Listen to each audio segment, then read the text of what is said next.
grant that it may perform its high duty as in thy sight. Give divine guidance to the President of the Republic. Endow members of Parliament and ministers of state with discernment and vision, integrity and courage, that through the labors of government, this land and people may be well and truly served, and that good purposes for the common human life be realized in our midst. O God, grant us a vision of our country, fair as it might be, a country of righteousness, where none shall wrong his neighbor, a country of plenty, where evil and poverty shall be done away with, a country of brotherhood, where all success shall be founded on service, and honor shall be given to the deserving, a country of peace, where government shall rest on all the will of the people and the love of the common good. Bless the efforts of those who struggle to make this vision a living reality. Inspire and strengthen our people, that they may give time, thought, and sacrifice to speed the day of the coming beauty of Ghana and Africa. Amen.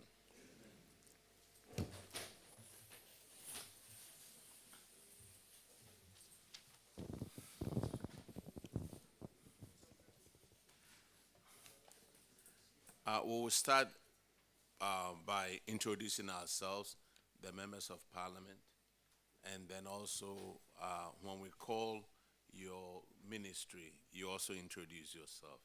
I will start from the right-hand side here, sir. Thank you, Chairman. Good morning. My name is Musa Abdulaziz Ayaba, MP for Main Constituency, and the Deputy Minister for Fisheries and Aquaculture Development, and a member of this committee. Thank you, Mr. Chair.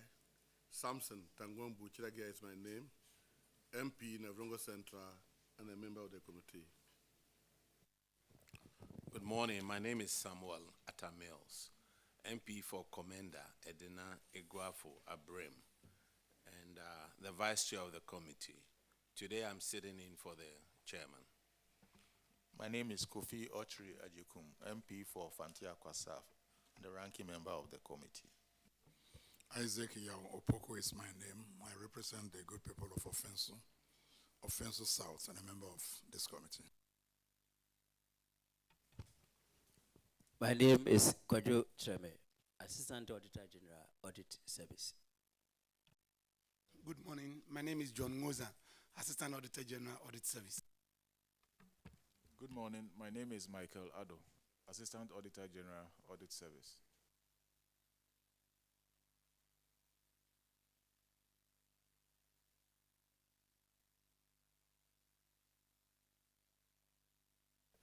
All right. May we call Ministry of Works and Housing. We are calling all of you to swear in. Ghana Civil Aviation, Ghana Airports Company, GPHA, Volta Lake Transport Company Limited, and SSNIT.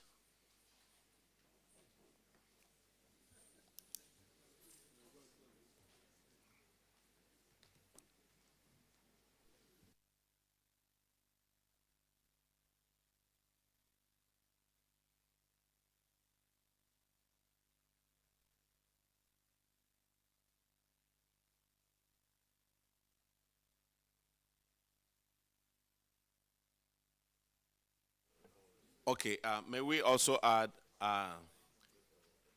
AESL, State Housing Company, Ministry of Employment and Labor Relations, Ghana Technical and Vocational Education and Training, Ghana Maritime Authority, Ghana Enterprises Agency, National Pensions Regulatory Authority, and Ministry of Transport.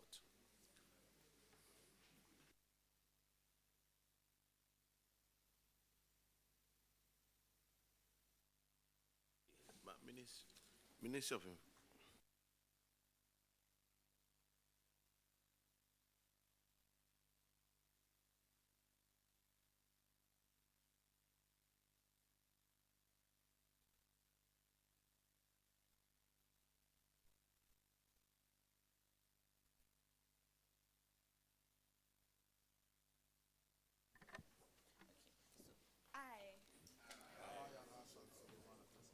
the name of the Almighty God swear. Almighty God swear. That the evidence I shall give before this committee. Touching the matter in issue.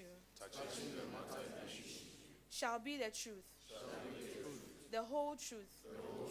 And nothing but the truth. So help me God.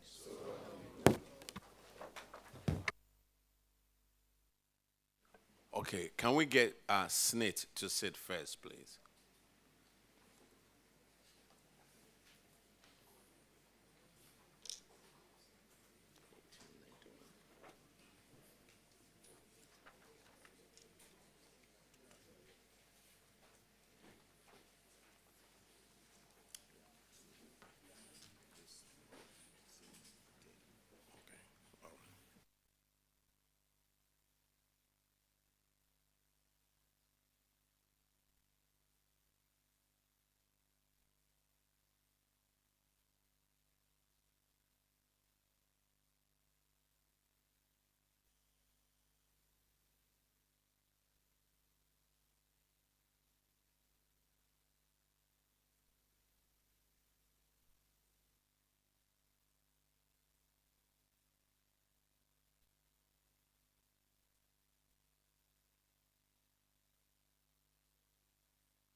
Honorable Minister, could you introduce yourself and your other officials?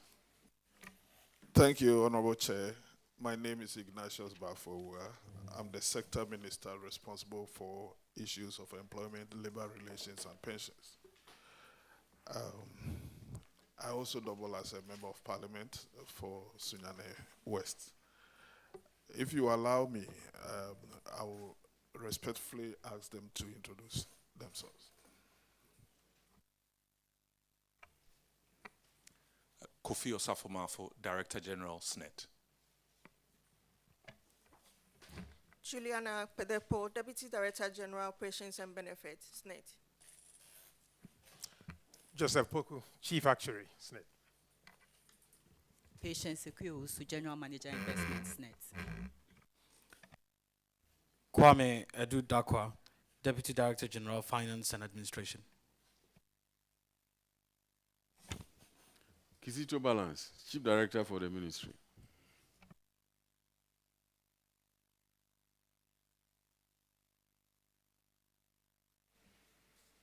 Okay, SSNIT, your first infraction, you have about 5 infractions, 6 of them, but we'll start with your financial statement, and that'll be done by Honorable Isaac Opoku. It's on paragraph 1891. Thank you very much, Chairman. Chairman, their financial performance. Director General, last year you moved from a deficit of a little over 301 million Ghana cedis to a surplus of 230,114,000. That is incredible. What did the trick? Honorable Chairman, the performance was driven by several factors. The first factor was there was a 29% increase in net contributions received. Our net investment income also grew by 49% to about 706 million approximately. And there was also a significant increase in our other income. We also managed to control costs fairly well, Honorable Chairman. I think that is commendable, so I think you should continue. I know your main source of income is from contribution from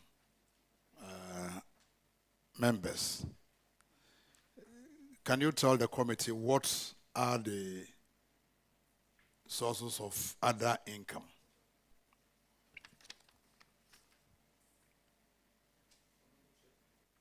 Honorable Chairman, the other income arises from penalties on delays on contributions.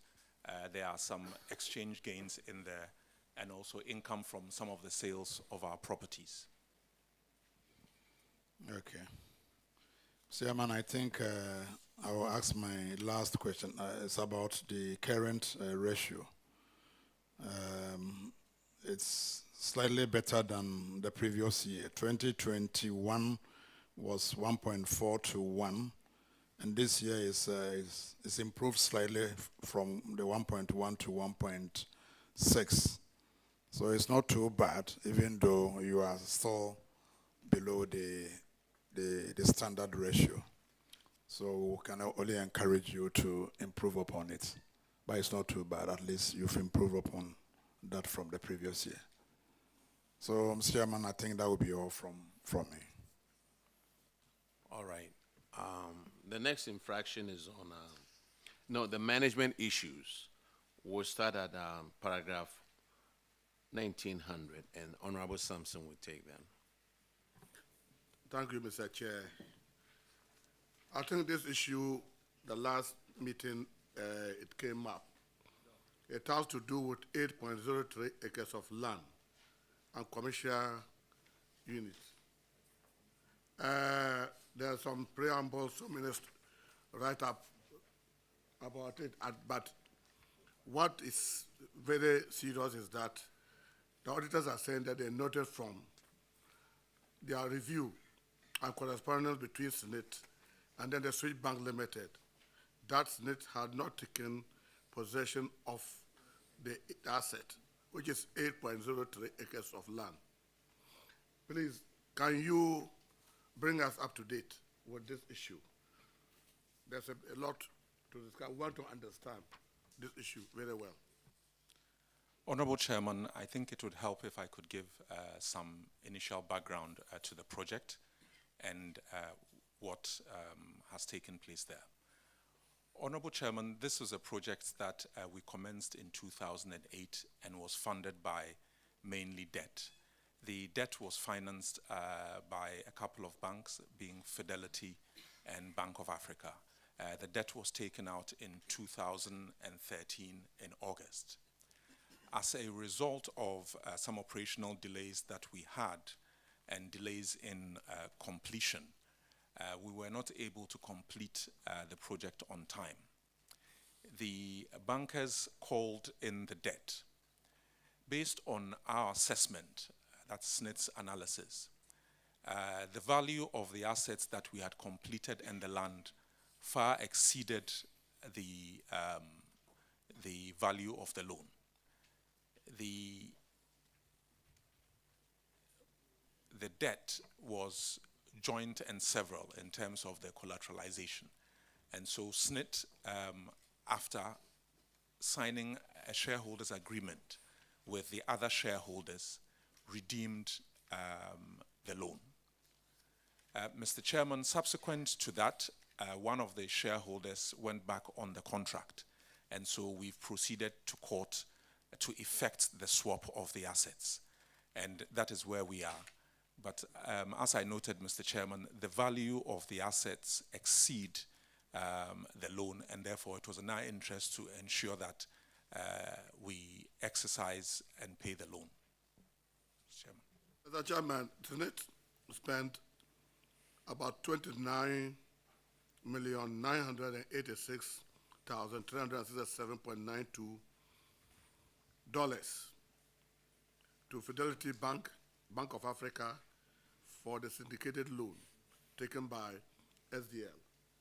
So really, I think it looks like you have done the needful.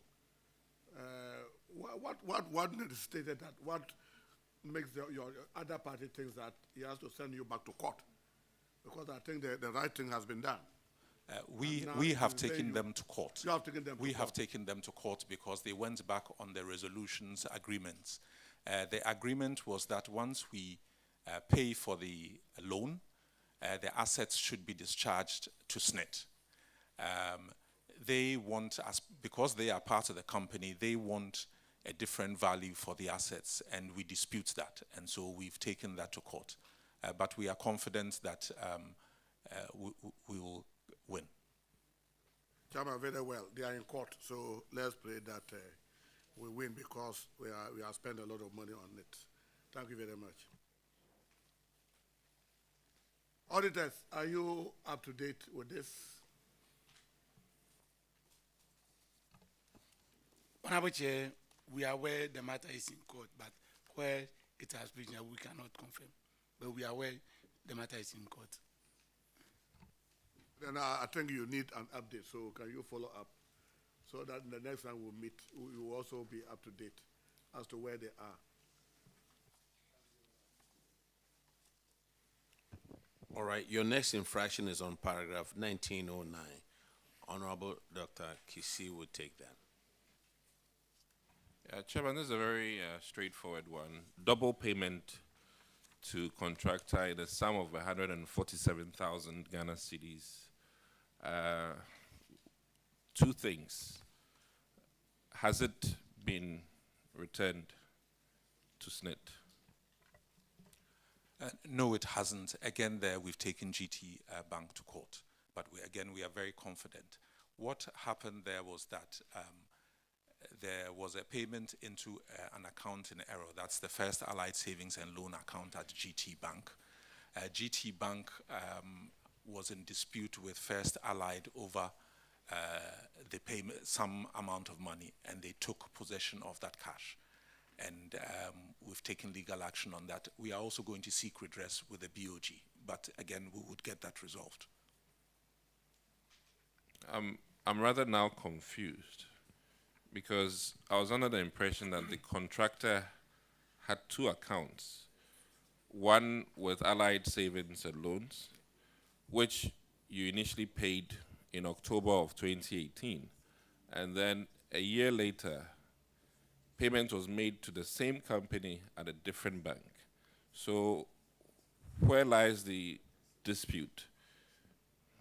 Because if I'm not mistaken, it's the same company, but two different banks. We made payment at one bank, and then made payment at a different bank. The dispute, Honorable Chair, is with GT Bank, because the first payment that went to First Allied Savings into the account in error went into a First Allied account at GT Bank. There is no dispute with the contractor now as we sit, because they have been settled. It's the dispute with GT Bank who took possession of the first payment. That is the dispute in court, Honorable Chair. All right, so audit service, do we have anything relating to the court proceedings? Honorable Chair, we are aware the case is pending at Kaneshi District Magistrate Court. All right, we'll hope that this thing gets resolved. An error, not acceptable though, in a way, because it's double payment, but that's for another day. So, Chairman, that'll be it. All right. The next infraction is on paragraph 1916. Honorable Kofi Adams will take that. Thank you very much, Chairman. SSNIT, you procured some equipment or devices without PPA's approval. And this was to do with some devices described here as 20 credence MTAB and 50 credence M2 OVD for verification of your members with the National Identification Authority system.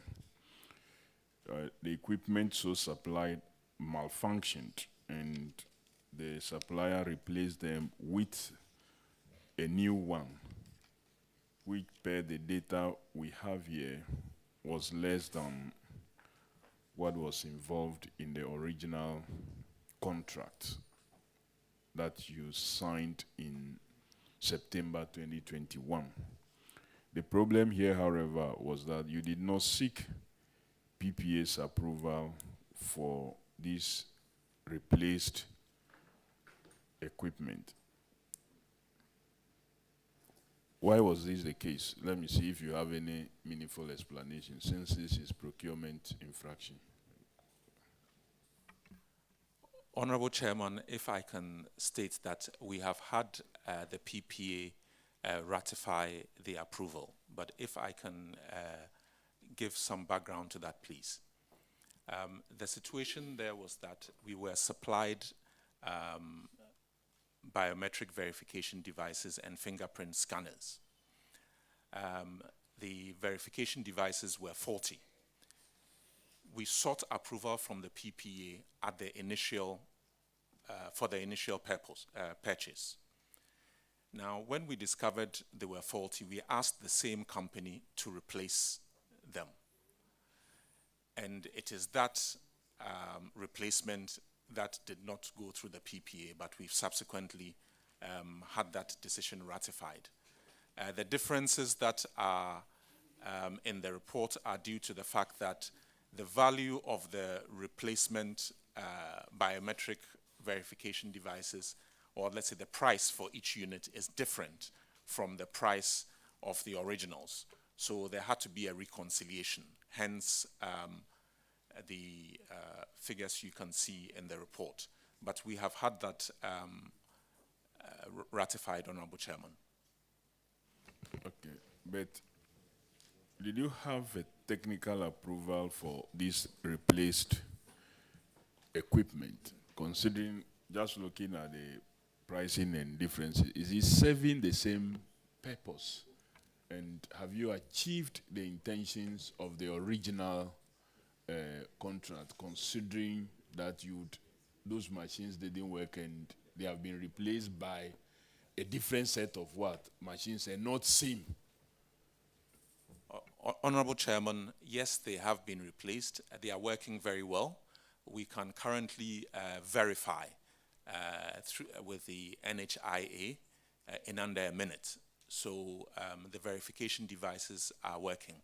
Honorable Chair, as I noted, it was during the piloting stage of the devices that we found that they were faulty, or parts of it didn't work, and we had the company replace them.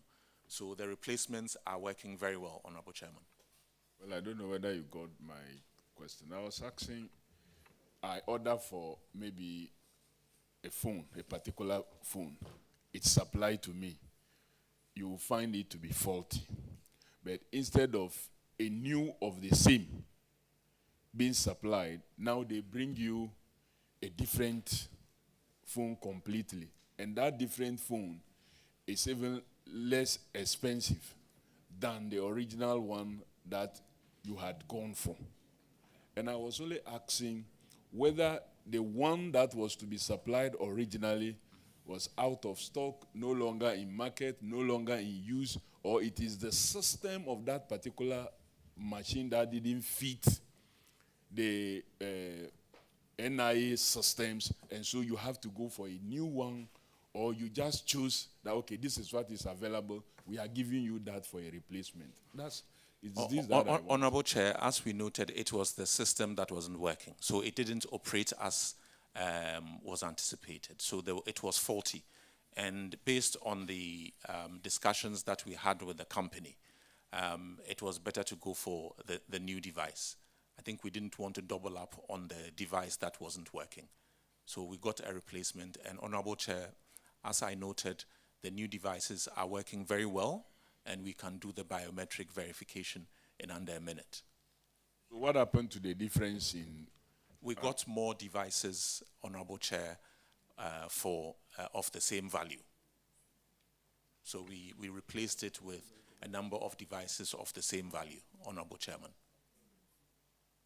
Okay, Chairman, I think even though the auditors were recommending application of some law, considering the circumstance that it happened, and I think we can allow it to just pass. Thank you.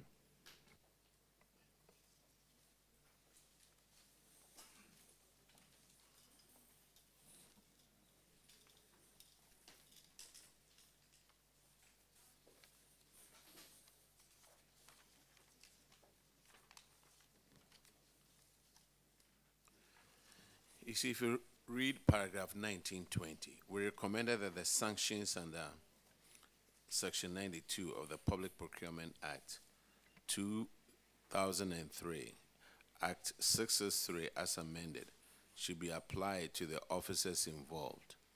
We also recommended to management to always adhere to provisions of the Procurement Act as stated in all its procurement activities. Auditors, have they satisfied your recommendation, or we still need to apply Section 92?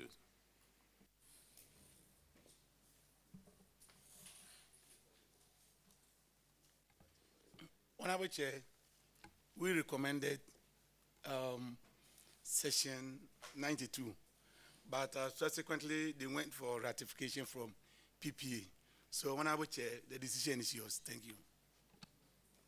All right, we'll go to the next infraction, which is on paragraph 1924, and Honorable Aziz will take care of that.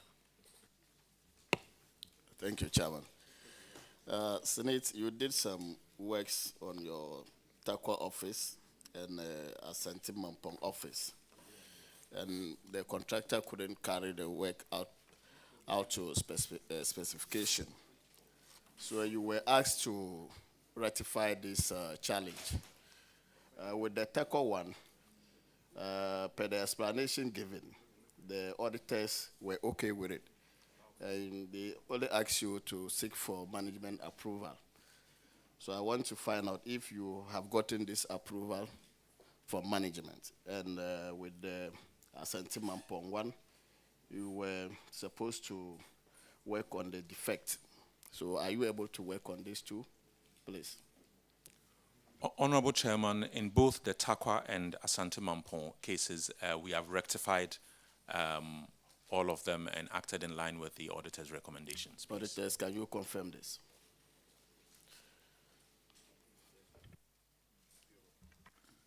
Honorable Chair, we can confirm that. Thank you.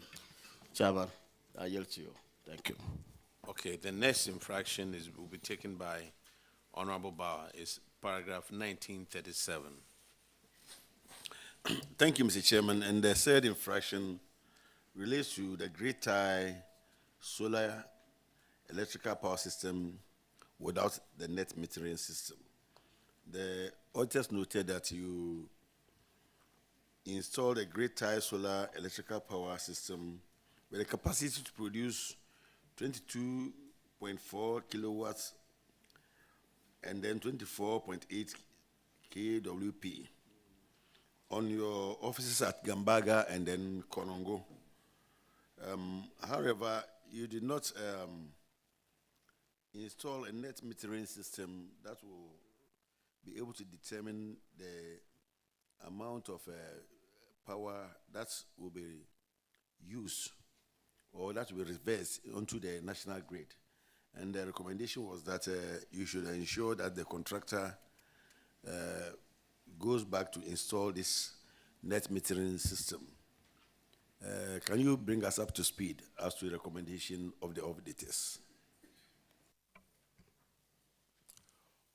Honorable Chairman, if I may, first of all, note that this is a pilot program that we are undertaking with respect to the solar power. Honorable Chairman, we have, subsequent to the auditor's recommendations, applied to the relevant regulators for a net metering system. It's the availability that is the issue. But yes, we have complied with the recommendations. If you say the availability of the meters? Yes, the net metering system. I believe in undertaking this project, you should have taken all these things into consideration. And so, what steps are you taking to ensure that at least you are able to get the meters in order to ensure that at least we get value for money? Honorable Chair, as I noted, we have applied for the net metering system, and we hope to be in possession of some of them. But in the interim, we are actually measuring the savings that we are making at both at both offices. If the savings are in line with what we anticipate, or unless the savings are in line with what we anticipate, that is when we would roll out the solar power system. Currently, Honorable Chairman, as I noted, it's a pilot program. We are able to measure the savings, but the net metering system will enhance that measurement. So we've applied for that. So it's still work in progress? Honorable Chairman, yes, it is work in progress. Can you assure this committee when the expected date of completion? Honorable Chairman, the delivery of the net metering system depends on the Power Authority rather than the trust. So I'm afraid I'm not able to give that assurance. Mr. Chairman, I will revert to you that it's still work in progress. And even though if you look at the project, it's a laudable one, but at least being unable to measure the amount of power that goes into the national grid and to know the savings that we are making is also something that is of worry. So we urge the Senate to expedite action to ensure that at least the net metering is done. All right, thank you. I think the auditors will keep an eye on it on your next visit and make sure that they follow your recommendations. That is it with SSNIT.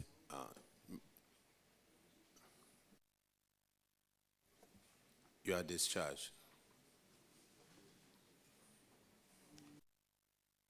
The next group to call is State Housing Company Limited. Honorable Chair, I have NPRA, National Pensions Regulatory Authority. Okay, I'm sorry. Then let's call NPRA.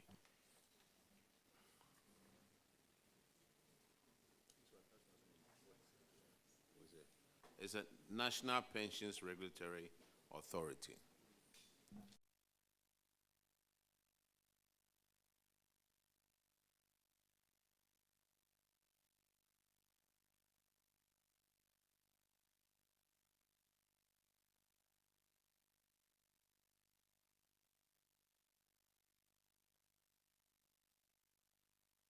Please introduce yourself to the committee, please.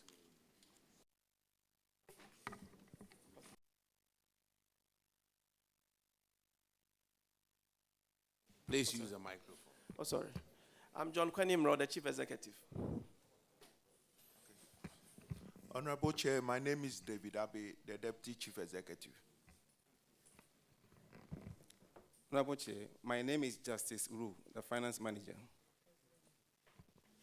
Honorable Chair, my name is Jabana, Deputy Director, Internal Audit.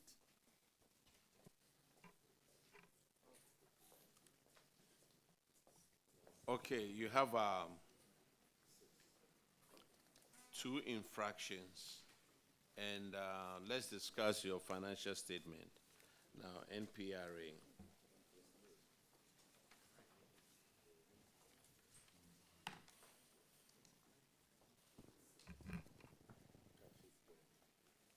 Now, there's a huge increase in your compensation. Is it because of raises that you got, or you hired more people? Because it increased by 45%. Honorable Chair, rightly so. We are in a growth stage as an authority, and what we are doing is that there are a certain set of skills that we need to have. So we are, as and when we have the capacity, we are increasing it. Bear in mind that the assets are growing, and there's a need for us to scale up. When you say that you are in the growth stage, is it a new company? Is it a new agency that is now that you are growing? Okay, so yes, among financial regulators in the country, I mean, we can rightly say so.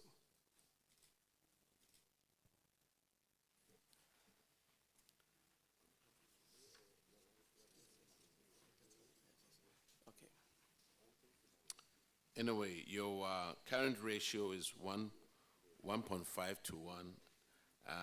In 2022, as it was 1.521 also in 2021. I will not belabor this one. Let's go to the management issues.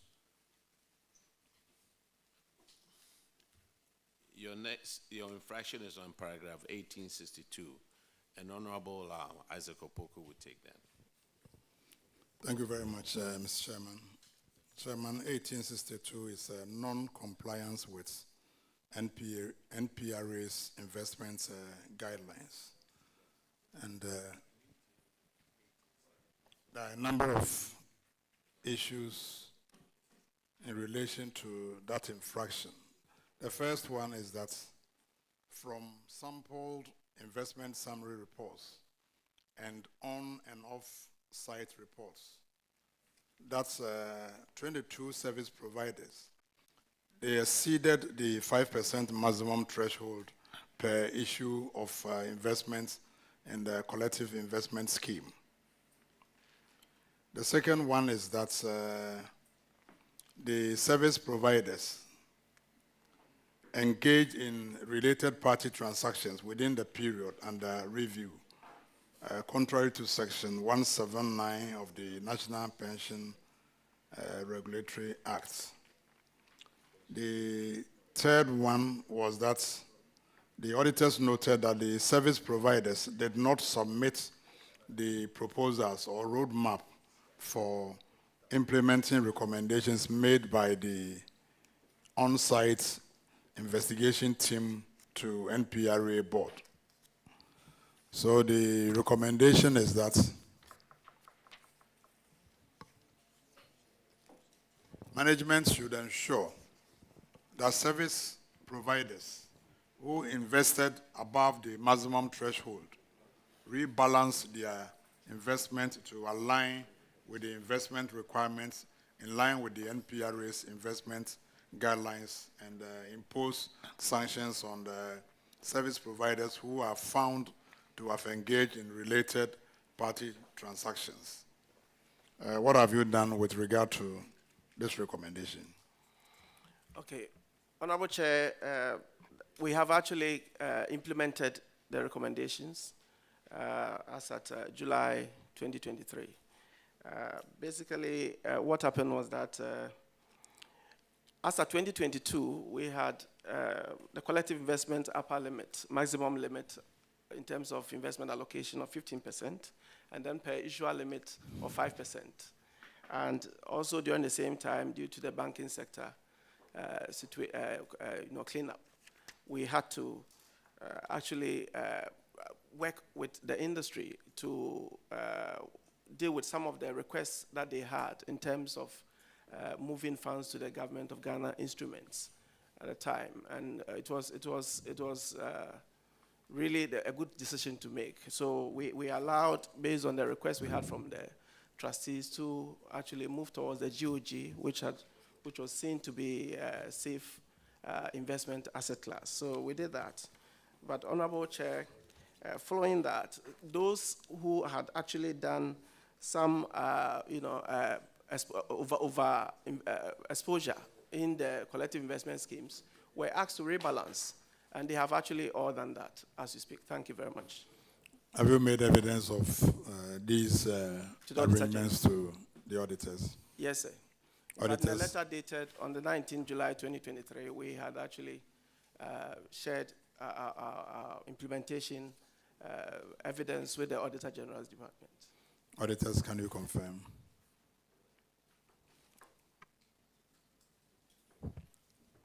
Honorable Chair, that has been done. The portfolios in the collective investment schemes have been rebalanced. So the matter is resolved. Chairman, we are good to go. All right, great. The next infraction is on paragraph 1872. And Honorable Dr. Kisi will take care of that. Thank you, Chairman. This has to do with no public education and sensitization in the Western North region and some districts in the Central region. Considering some of the happenings with pension schemes, I think this is quite serious that we improve on our education of the public What has been done after this audit review? Thank you, Honorable Chair. Honorable Chair, we have duly undertaken those activities. In fact, there were things we had planned as part of our action plan for 2022, and we were not able to actually follow through with that, and the auditors picked it. But they were aware, and we have actually shared our subsequent actions in those regions, all aimed at actually giving a lot of education to the general public, especially those in the informal sector. So we have carried out those activities and have duly shared a report with the Auditor General's Department. Audit Service, do we have any action plan documentation that you have chanced on or looked at? Honorable Chair, we reviewed some evidence submitted to us on the fact that sensitization activities were carried out in 2023 in Sehui, also in the Western North region, and Takwa in the Western region. Thank you. So the issue has been resolved. All right, Chairman, that'll be it. All right, thank you very much.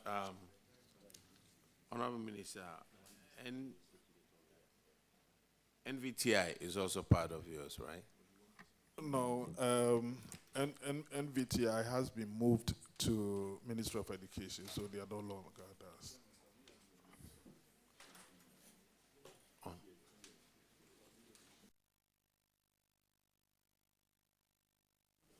All right.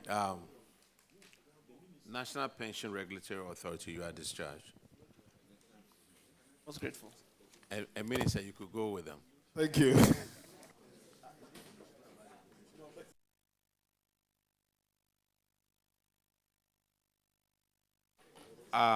The next group to be called is State Housing Company.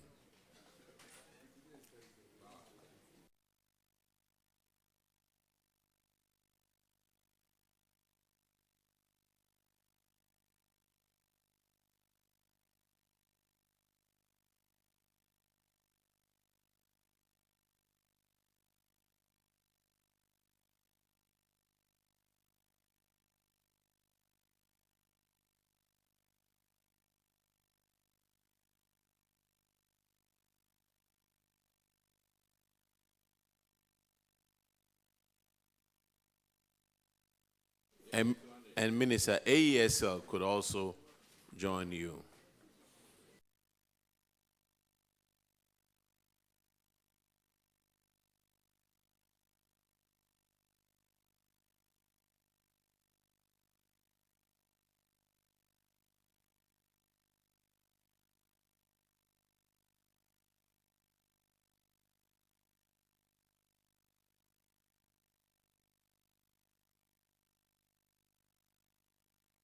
Minister, could you introduce yourself, please, and your officials?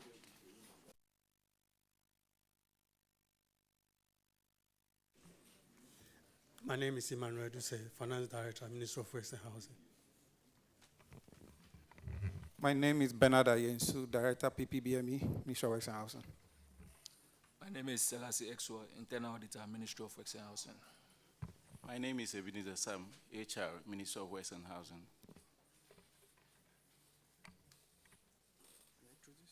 Okay. My name is Ignatius Okran, Chief Internal Auditor, State Housing Company Limited. My name is Ousu Ansa, Head of Administration, State Housing. My name is Nanecha Frempong Boadu, Head of Finance, State Housing Company Limited. My name is Edward Owa, Head of Estate Management, State Housing. My name is Sharifa Sechetijani, Deputy MD, State Housing. Chairman, my name is Kojo Ponkroma, Minister for Works and Housing. Thank you very much, Minister. Our State Housing Company, we are looking at your financials over here, comparing 2022 to 2021. If you look at your comprehensive income, there was a huge increase. What accounted for that? Thank you very much. So it was mainly the lease renewals, we had our estates at Ringway that brought in about 16 million last year. Thank you. When you look at your current ratio, it's 1.5 to 1 as opposed to 2021. That was 1.4. What it means is that you'll be able to take care of your short-term financial obligations. But let's go to the management issues. It's paragraph 2391, and Honorable J. Boateng will take care of them.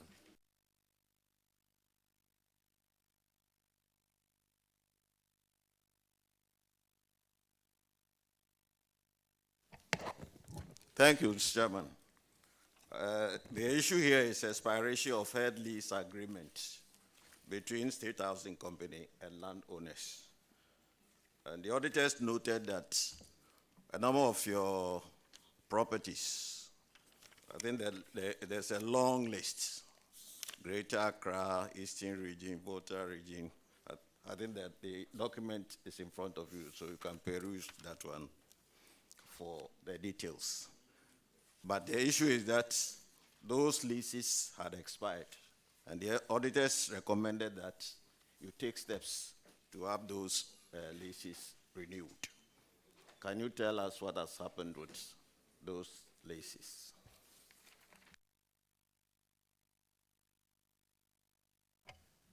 Honorable Chair, State Housing has taken action to renew the hair leases. Importantly, our estate in Tamale called Kalpohen, we've actually fully paid for it, and Lands Commission has renewed the lease for us. What this means is that it enables us to also renew for our lessees. The other one is about our estates in Accra. We are talking about Laboni, Cantonment, Achimota, Teshinungwa, and Kanishi. We were billed to pay a certain amount of money. We've made commitments to that, and Lands Commission has begun the process of giving us a new lease. They've noted proposals in our favor, and that is the first stage to the granting of a lease. Thank you, Honorable. So what about the others? Yes, the Commission is in receipt of applications throughout the country, and it's a bit of a process. So we were actually concentrating on the major ones that are big revenue drivers, and as we complete those ones, the other ones too also come on stream. Thank you, Honorable Chair. So the risk is that you might have problems with landowners if you don't quicken this process. So I think that you need to work on it quickly to be able to get these documents sorted out. Thank you, Can the auditors inform us about the current state of those issues? Honorable Chair, we can confirm that for Kalpohen Estate in Tamale, that has been renewed. So we also know that part payment has been made for renewals of those in Accra. So they are still in the process of renewing them. So, Chairman, some work has been done, but they haven't exhausted the entire issues. So I think that they're encouraged to work around the clock to be able to get these leases. How long is it going to take you to resolve all these issues on these ground rents?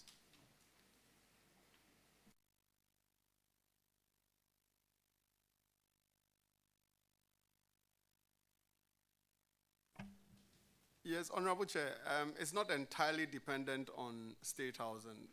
Lands Commission comes into play, but we are hopeful that at least the very ones that we are talking about, which is the major revenue drivers, we should be able to complete by the end of this year. By the end of this month? This year.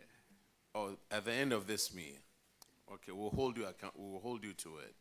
That by the end of this year, you would have completed all these issues. Thank you. Your next infraction is on paragraph 2394, and Honorable Bao will handle that. Thank you, Mr. Chairman. And State Housing, the third infraction is captioned overdue ground rent. And the auditors noted that you had an outstanding rent balance to collect. And it's a huge sum, 85,810,810.83 Ghana cedis. On table 364A catalogs the outstanding balances on regional basis. And Greater Accra leading the chart with 69,393,106 Ghana cedis. It follows. So the total is 85 million. Can you tell us how much you've been able to collect and what steps are you taking to ensure that these monies are collected? Because we need a lot of housing. And if you're able to collect these monies, it will help go a long way in mitigating the housing problems that we have in this country. So walk us through what have you done to ensure that you collect these monies? Thank you, Honorable Chair. So regarding this outstanding amount, first of all, we need to know that it's not in our accounts. It's not a receivable in our audited accounts. Yes. It's a contingent receivable, and it's not probable. These are monies that we would have collected if the head leases had been renewed. So it relates to the first point of the head lease. Without the head leases, we are not able to collect these ground rents from our clients. But regardless of all this, we have in place other systems that we use to collect our outstanding ground rents. We have a revenue mobilization team in place who are vigorously going around serving demand notices and collecting these monies. So when you look at our account, for instance, you notice that just 1 year, we've managed to raise more than one. Last year, our ground rent received was about 7 million. 2023, we received 12 million, and that's more than 5 million from what we received the previous year. Thank you very much. From your explanation, I'm telling us that your inability to collect this money is due to the unavailability of head leases, right? Yes, please. Whose responsibility is it to ensure that these head leases at least are granted? It is the responsibility of State House and working in conjunction with Lands Commission. Why have you failed to do that?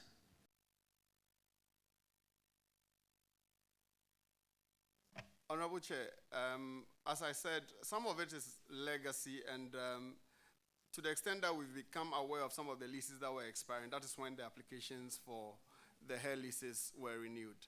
It's a process that started way back in 2016 with our renewal of the Kanda hair lease.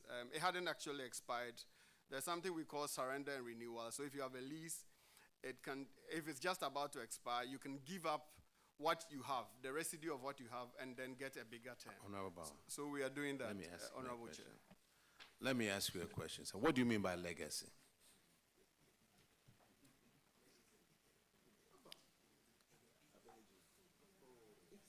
So, hello. Sorry, yeah. So in the past, the concentration of the company was not so much on the lease renewals. So it took time, 2016. Madam, I'm sorry. What does it mean by legacy? Because he used the term legacy. Does it mean that when we go from one government to another one, then it becomes a legacy thing, so we throw everything away? What do you mean by legacy?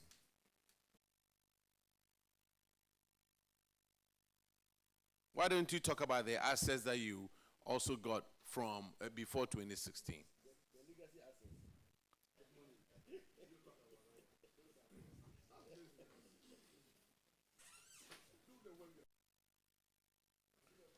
Because you were supposed to do the job, not so. You were supposed to get with Lands Commission, isn't that so?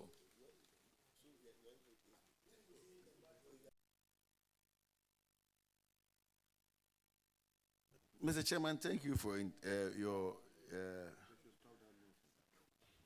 intervention. And then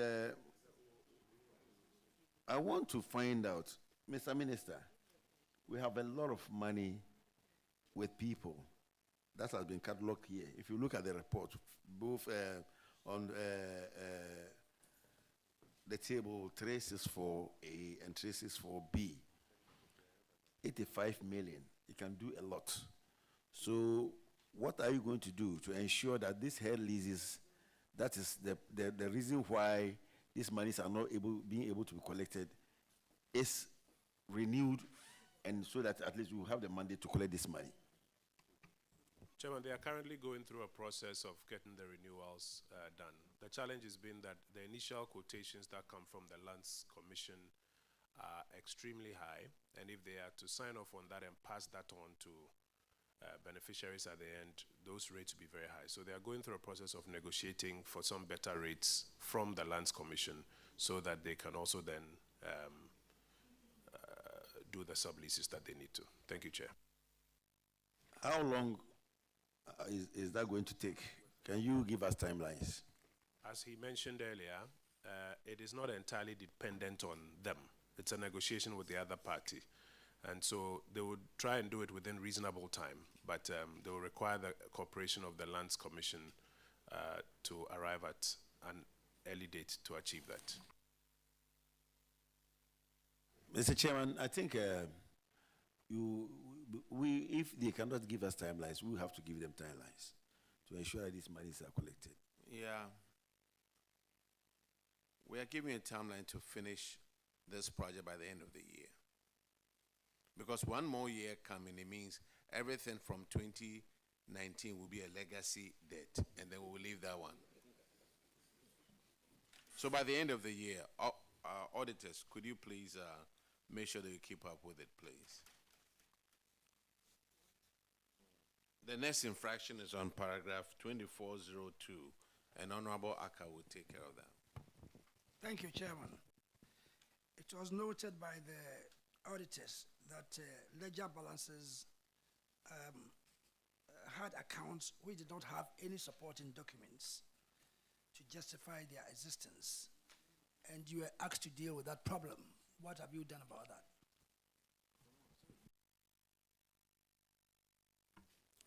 Yes, so we were asked to recruit an independent consultant, which we have now. Yeah, we have the team currently working. Thank you very much. Oh, you mean you have not completed the exercise? You are now in the process of... Yes, we've just started. The team started, yeah, not long ago, I think in July. So here also, I read your response that these were legacy figures which had been identified. So the same thing. Do you still classify them as legacy figures? No, please. Okay, thank you. Auditors, can you please confirm whether they are in the process of rectifying the anomaly? Yes, Honorable Chair, we know that a consultant has been appointed and the process is ongoing. All right, chap. So they are in the process. Madam, you said you just started in July. And this report, that is a 2023 report, it's been quite several months. Why did we wait till July before we started? Thank you, Honorable. So it had to go through a procurement process. So we first of all had to convince the board the reason why we needed this independent person or the independent team to come and do the job. And it took time, and the procurement process itself also took time. Thank you.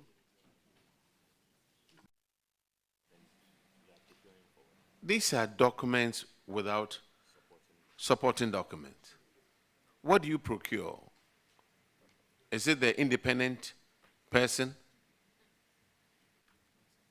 Yes, the service, the consultant. Madam, to me, it doesn't sound like there's any sense of urgency. Because it took you more than a year for us to find an independent person to make sure that we go through all these. And the answer too was, I like the legacy figures out there. Maybe we need to pass a law to ban the word legacy when it comes to accounts.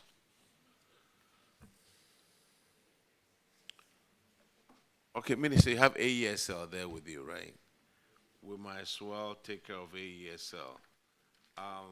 Paragraph 2355, Honorable Kofi Adams will take care of that one, please.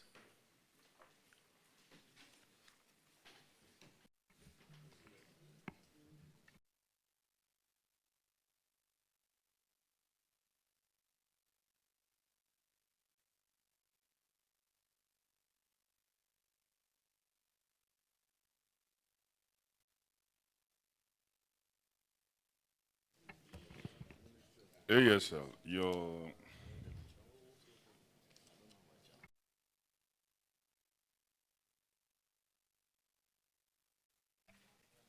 Thank you, Honorable.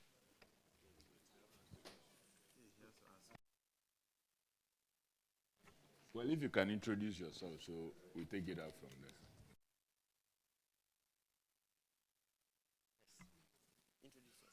Mr. Chairman, I'm Seth Ofurulabi, External Auditor, AESL. I'm George Kwashi, Audit Committee Chair. Isaac Kome, Deputy Managing Director. David Ai, Director of Finance. Isaac Ajay Mafu, Managing Director.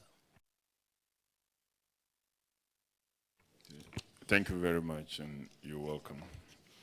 We're looking at your financial performance. Well, what is your other income? What do you mean by other income?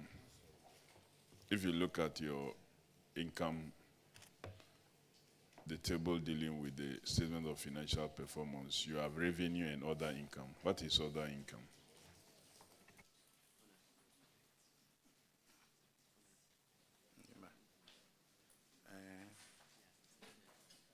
We have rent income, tender, equipment hire, gain on exchange, proceeds from sale of PPE, and miscellaneous income. Mr. Chair. I think you should speak into the mic so we can all hear you well. It looks like you are too far from the mic. Mr. Chair, is rent income, interest income, tender contract document, certificate fees, equipment hire, gain on exchange, proceeds of sales of PPE, and then miscellaneous income. So if this is your other income, so what is your revenue? Our revenue is our claims.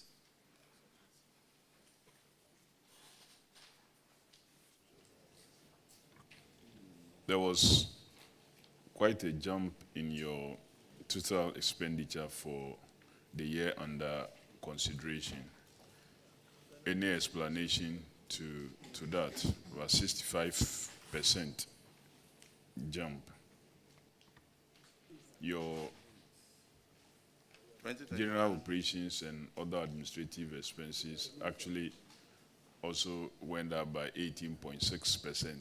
Is it due to recruitment of more staff or salary adjustments or what? Honorable Chair, thank you. The jump is due to increase in salary. We adjusted salary by 30% under the year under review. Thank you. Well, your current ratio has improved slightly, but the auditors still feel that you struggle to meet your short-term financial obligations. I wanted to find out whether you have capacity as AESL to do more than you're doing because there are quite a number of projects that even sometimes the state itself is involved in. Do you have capacity to be able to serve as consultants for some of these good-paying projects, other than the ones that will always be in arrears, that they will not pay you? Thank you, Honorable Chair. If we look at the capacity of AESL, no other consultant in this country can be compared with us. But we are not getting the juicy jobs, as you rightly said. What we have is the one that normally spreads across the length and breadth of the country. So we have to spend more money to work on these projects. But to assure you, AESL is more than capable. We have capable engineers, architects, quantity surveyors, and the like to tackle any kind of assignment that will be given to us or work on any project of any magnitude. Thank you, sir. So, Minister, Honorable Kojo Opon-Nkrumah, this, I think, you need to really look at it and we'll do something as a country, because so many state-sponsored or state-support projects where you see consultants, private consultants, sometimes even being paid in advance. But you always have AESL struggling. I remember there are times even they struggle to pay some basic things. I think that we need to be serious about the work of AESL. And we have it, it should not just be there in name.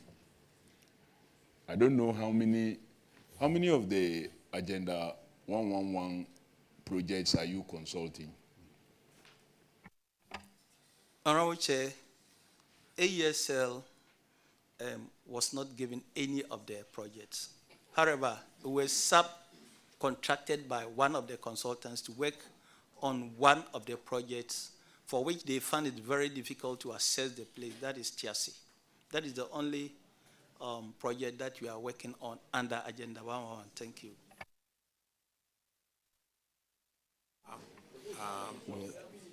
AESL.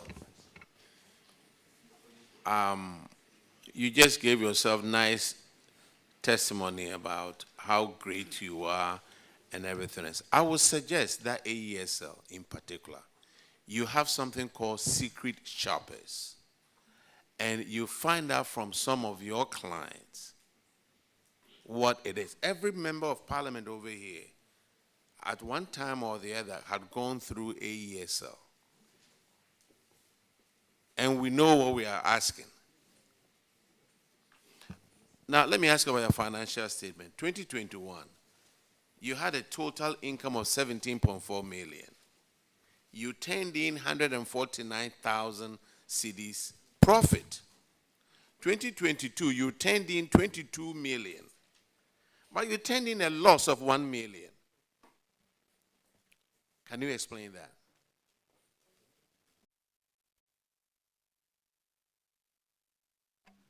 Honorable Chair, the loss is due to increase in salary and then the impairment that was factored into preparation of the accounts. Thank you. The answer one more time, please, because we need to record it very well. There was an increase in salary, and then secondly, it was due to the impairment that was factored in the preparation of the account. I think it was in the excess of about 4-point-something million.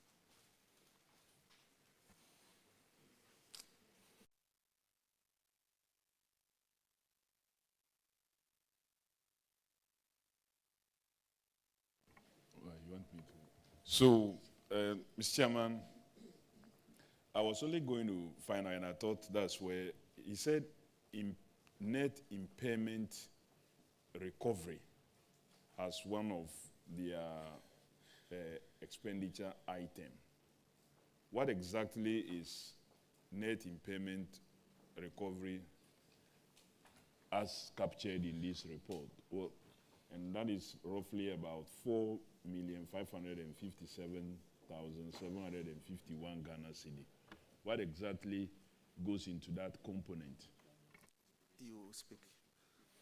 Honorable Chair, if you permit me. Net impairment, the auditors look at your bills your claims you submitted, and then your recovery rate. And then based on that, they calculate your impairment of collection. So the auditors are here. If you permit me, they can explain.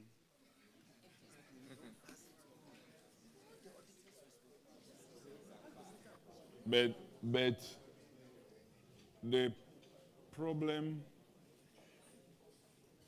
okay, auditors, can you help us capture it that way? And thank you, Mr. Chairman. In line with IFRS 9, debts that have not been collected within a certain period, we had to impair them. And there are a lot of claims, Mr. Chairman, as you rightly said, legacy debts in the books. So we have to impair them in line with accounting standards. You see, when you say legacy, what it sounds to me is you refuse to work on it. Problems that you should have worked on, and now, oh, it's legacy, so let's leave it. The next person who will take over from you will also say that your inaction is now legacy. Hey, I Benjamin, Mr. Chair, can I make a little input? We are actually working on the age analysis of all these outstandings, with the understanding that I think at the last time we came here, we were given the opportunity to list all these outstandings to be brought to Parliament for approval, for write-offs. So those are the issues that we are working on. And we hope that moving forward, this is what we will do. Thank you. But have you brought it to Parliament? No, what I'm saying, we are working on it, and we haven't been able to get the actual figures. So when we get it, we'll bring it. Sir, when you tell me you are working on it, that is several years down the road. What is the time limit on you working on it so that this one doesn't become a legacy debt? Indeed, we can promise that by the end of this year, much of the work would have been done, about 80% of it. Sir, I'm not convinced. By the end of this year, much of it would have been done. Yeah, we've already started, so that's why I'm having that. So I'm saying that. But there's a 2022 report, sir. Unfortunately. And we are in 2024. Yes, in fact, getting the information is a bit difficult because I'm the chairman of the audit committee. I'm actually on this very particular issue because it has been reoccurring, and that's the more reason why we said it must be done and done early enough. That means there's a managerial problem right there. It has been reoccurring. No, but you feel comfortable saying there's a legacy problem? Yeah, what we are saying is that it has been outstanding since 2013. And some of them are far before 2013. So what we need to do is to go back to the ledgers and then try to ascertain the dates when some of these information were actually entered into the ledgers. And that is where the challenge is. Sir. Thank you. You are saying that on national television, that some of these problems date as far back as 2013. My question to you is, what have you done since 2013? We just sweep it under the rug one day to be a legacy debt? Is that what it is? Honorable Chair, the issue has to do with Ministry of Education and GET Fund. There are some projects that we handled long ago, and when we went for payment of these fee claims, they asked us to provide much evidence. However, the buildings are there. They've paid the contractors, but they are doubting our fee claims. So we are asking them to provide evidence of whatever payment that they have made to us so that we can reconcile that one with our system to make sure we are on the same page. And the difficulty is getting this information from the GET Fund and then the Ministry of Education. So try and convince yourself, because I'm not convinced. I'm confused, Honorable Chair. You are convinced.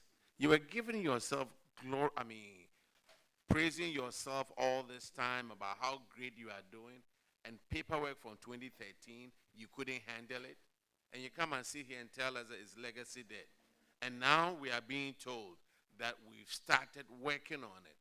So it means another 40, 50 years, we'll finally come to it. I mean, your next infraction is on paragraph 2165. Oh, you haven't finished. You think you get answers from them? From the minister. Okay. There was one issue that I engaged the minister, but he has not commented on. Even though my question more was to do with, I use Agenda 111 as an example where they were not involved. I know for a good reason AESL is under Ministry of Works and Housing because of a number of works and housing related jobs that you do. Is the ministry itself considering projects that come under you directly to utilize the services of AESL as key consultant, lead consultant, not only in projects that they will not get paid or payments spread over years to introduce legacy issues, but projects that you could find good payment, which will benefit the state because revenue they generate in a way gets back to the state. Are we really considering that? Because Chairman, thank you. Not only are we considering it, we are actually actively doing that. Since assuming office in February, all the projects that we are working on, the only consultant that we're using is AESL. In addition to that, we're currently before Cabinet seeking approval to deal with some capacity issues between PWD and AESL so that they will together have higher capacity to attend to some other matters of state. So we're not only considering it, we're already actively doing it. Thank you, Chair. well, that's good to hear from you, and if we have a like of you more, maybe we will go a bit far. But I want to really encourage that we do this more. It's disappointing that Agenda 111, they have to be getting some sublets, and there are equally other areas that very good payments were done and they're not giving consideration.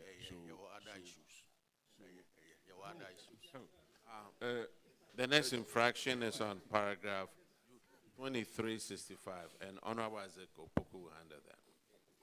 Thank you, Chairman. Chairman. No, Joe. Aziz. Is it Aziz? Oh, Chairman, did you say Aziz?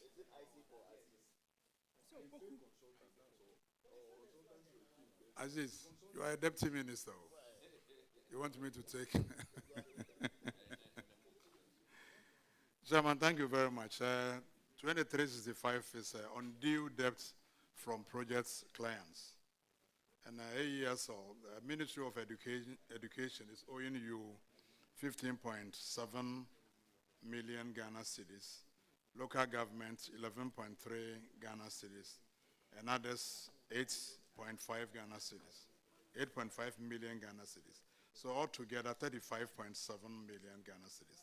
The recommendation is to ensure retrieval of the outstanding debts. What is the situation with regards to these debts? Thank you, Honorable Chair. The situation on the ground now is we've collected about 5.71 million, in addition to the already 10 million that we collected previous years. So now we've redeemed about 48.6% of the debt. Is the 48 on the 2022 debt or? Yes, on the 2022, Honorable Chair. No, but you said you've only been able to retrieve 5.7. 5.7 will not constitute 48%. Previously, we collected 10.3, and then we added 5.6 to it, making it 5.7 to it, making it about 48.6%. So let's look at the figures. Out of the 35.7 million, how much has been collected? Can speak the figures.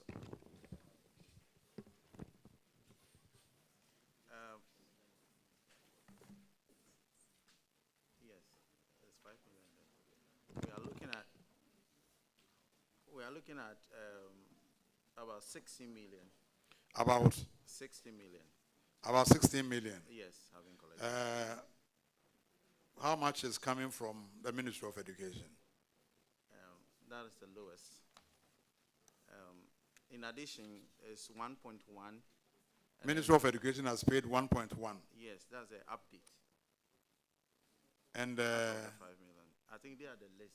local government? Local government has paid 2 million. 2 million. And then others have paid 2 million. No, you said altogether you've been able to collect 16 million. Yes. And if the Ministry of Education has paid only 1.1, education 1.2, if you put the figures together, it will not be up to 16 million. I'm expansion. I've not added the figures, but the earlier one was 10 million that we have collected. In addition, we have collected 5 million. So when the 5 million, I gave you the breakdown. 1.1 for Ministry of Education, Ministry of Local Government 2 million, and then others is 2.4. I am getting confused.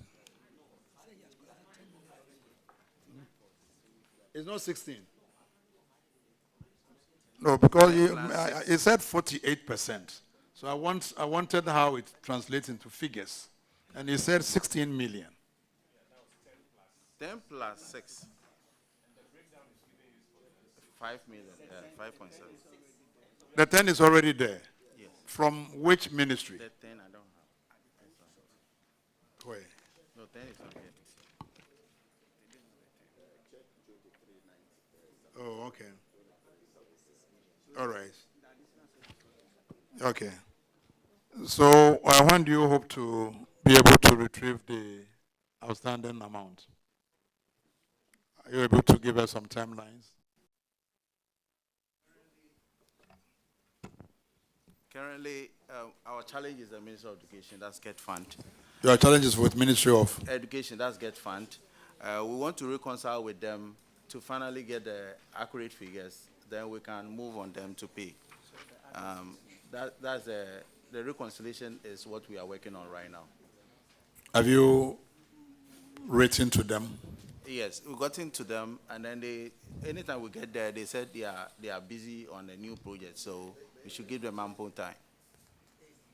Auditors, are you able to confirm the retrievals so far and the correspondence between AESL and the Ministry of Education and the others?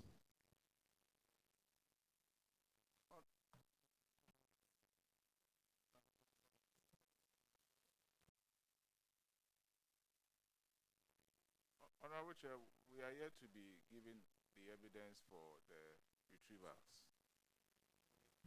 AESL, can you do that as soon as possible? Okay. So, Chairman, I think we can move on. All right, thank you very much. Minister, AESL is discharged, and the whole group is discharged. Chairman, thank you. The next group to call is Ghana Airport Company. And the Ministry of Transport.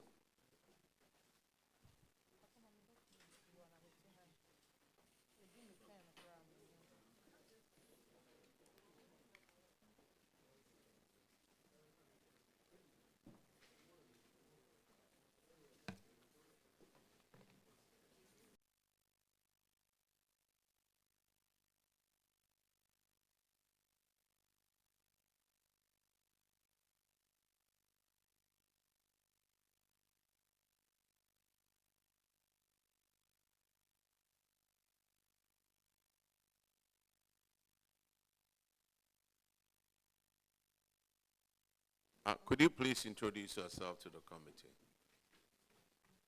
Thank you very much, Mr. Chair. My name is Hassan Tampuli, Deputy Minister and MP for Gushego. Mr. Chairman, I'm here in the company of officials from the Ministry and the Ghana Airports Company. I would allow them to do self-introduction. Thank you, Mr. Chair. Thank you very much, Mr. Chair. My name is Mabel Sego, the Chief Director for Ministry of Transport. My name is Ivona Perry, Managing Director, Ghana Airports Company Limited.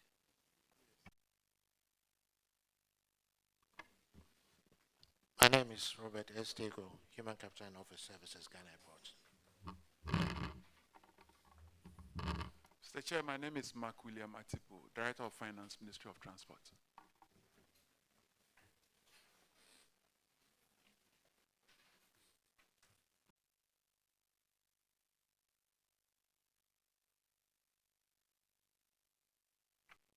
Mr. Chair, my name is John Okwesiata, the Group Executive Finance.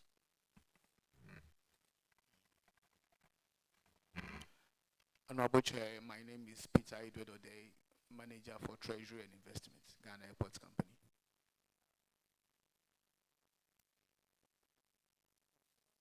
My name is Amasi, the Management Accountant, Ghana Airports Company. Thank you.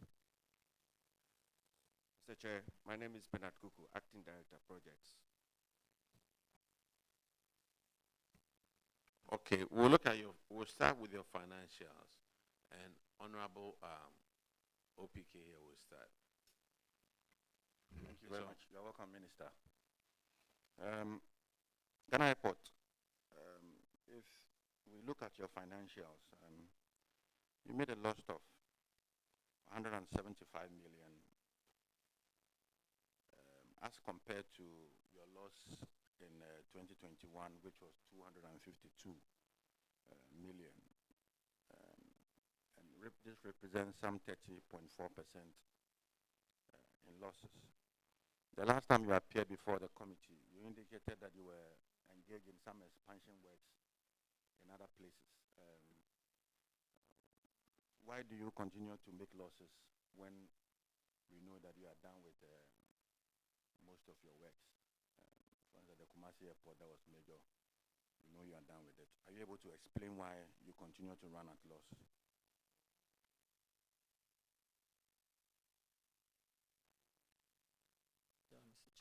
Mr. Chair, since 2019, we have recorded some losses, but I can say that our 2022 financial statement, we made minor profits, and it's continuing in 2023. So in 2022, we made about 75 million Ghana cedis in terms of profitability, Mr. Chair. So you mean the 2022 report as is before us? Yeah. The auditors indicate that there was a loss, just that if you compare that to 2021, you would say that there's a 30.4% reduction in your loss. And so to say that you made profit, I don't know where you are getting your information from.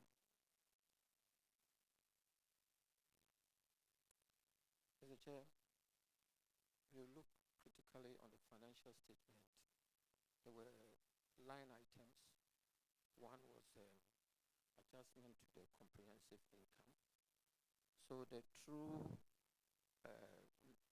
state of the company as of 2022 was a profit of 75 million, and it was adjusted by the comprehensive, within the comprehensive income statement. That is how come we produce this loss that is recorded there.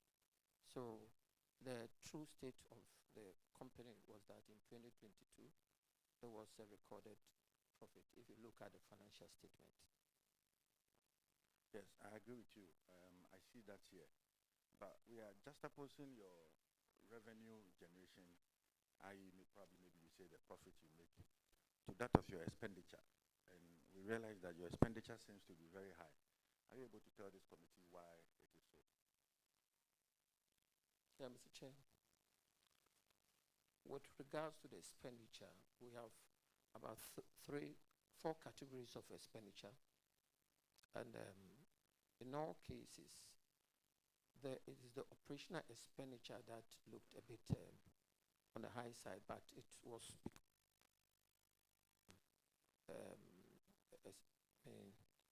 talking about cost of doing business at the airport. That is the reason why. Just to, as a way of education, in your financial statement, there's a reference to group and company. Are you able to differentiate both for me? Mr. Chair, we have Ghana Airport Company has about 3 subsidiaries, and the first subsidiary is the airport company, Aviation Social Center, then the Airport Clinic Limited, and the Forex Bureau. So the group had to do with consolidation of these financials for this subsidiary.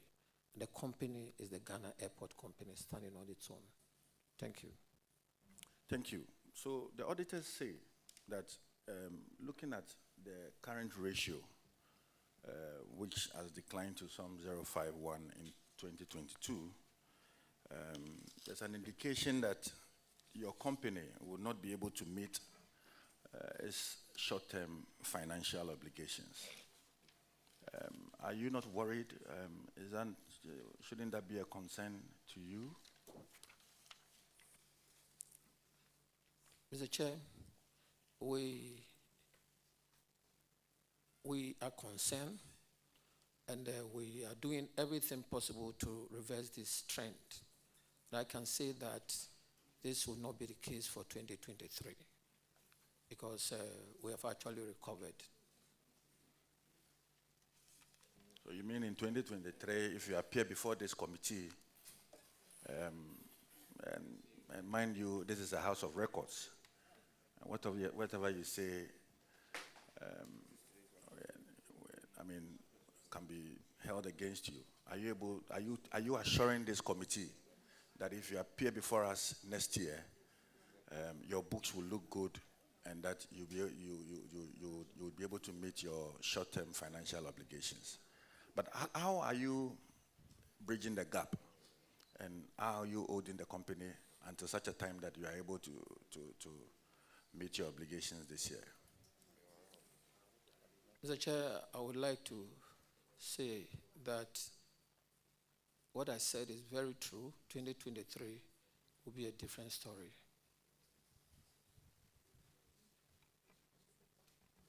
Well, my chairman wants to be mischievous, but it's a Thursday morning, and he's prayed. So thank you very much, Chairman. That will be all for me.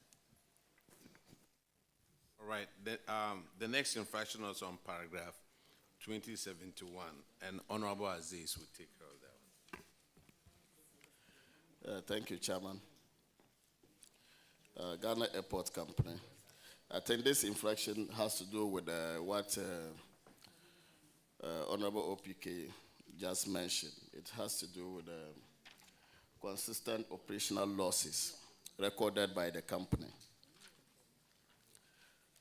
You made it was from initially it was 233 million, and it has moved to 432 million.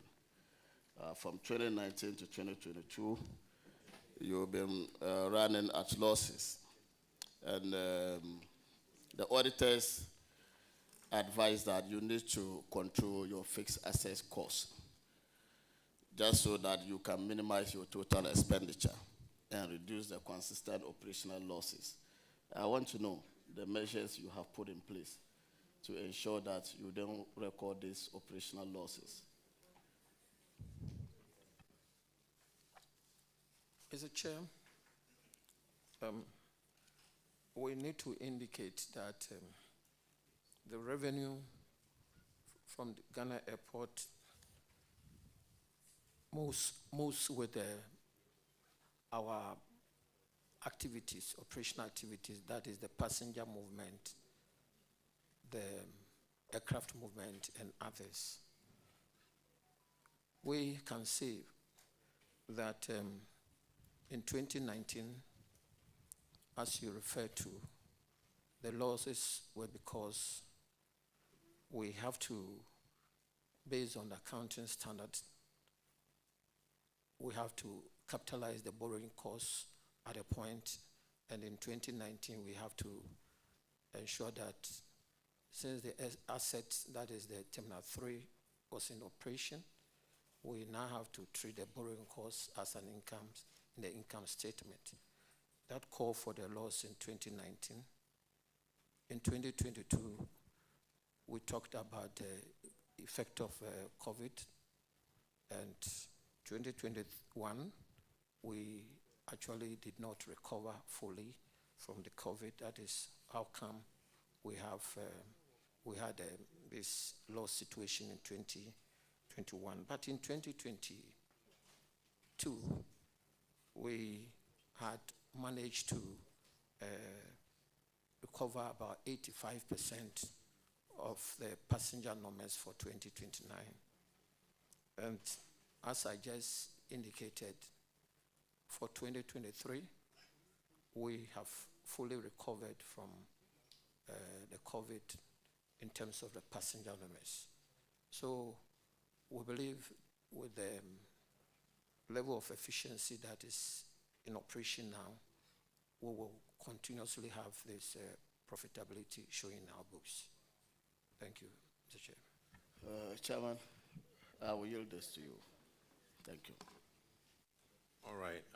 The next infraction is on paragraph 2083, and Honorable Adamako Kisi will take care of them. Yes, Chairman, respectfully, before I move on, I meant to ask them something yesterday, so I think I'll, with regards to your maintenance at the, just leading into it, yes, maintenance at the airport, does that fall under your jurisdiction? Yes, it does, Honorable Chair. And would we say our culture is top-notch? We try to do our best to make sure that the maintenance culture there is upheld to international standards, Honorable Chair. All right, we'll have some discussions later. But this Yes, has sir. to do with recouping monies owed you and your processes and procedures you're using to make sure that uncollected royalties come back to your chest. What's the update? Per the last audit, we're looking at 33 million Ghana cedis. How much of this has been redeemed? Thank you, Honorable Chair. As at the last audit, as you rightly said, there was 33,804 Ghana cedis outstanding in debts and royalties owed to the Ghana Airports Company.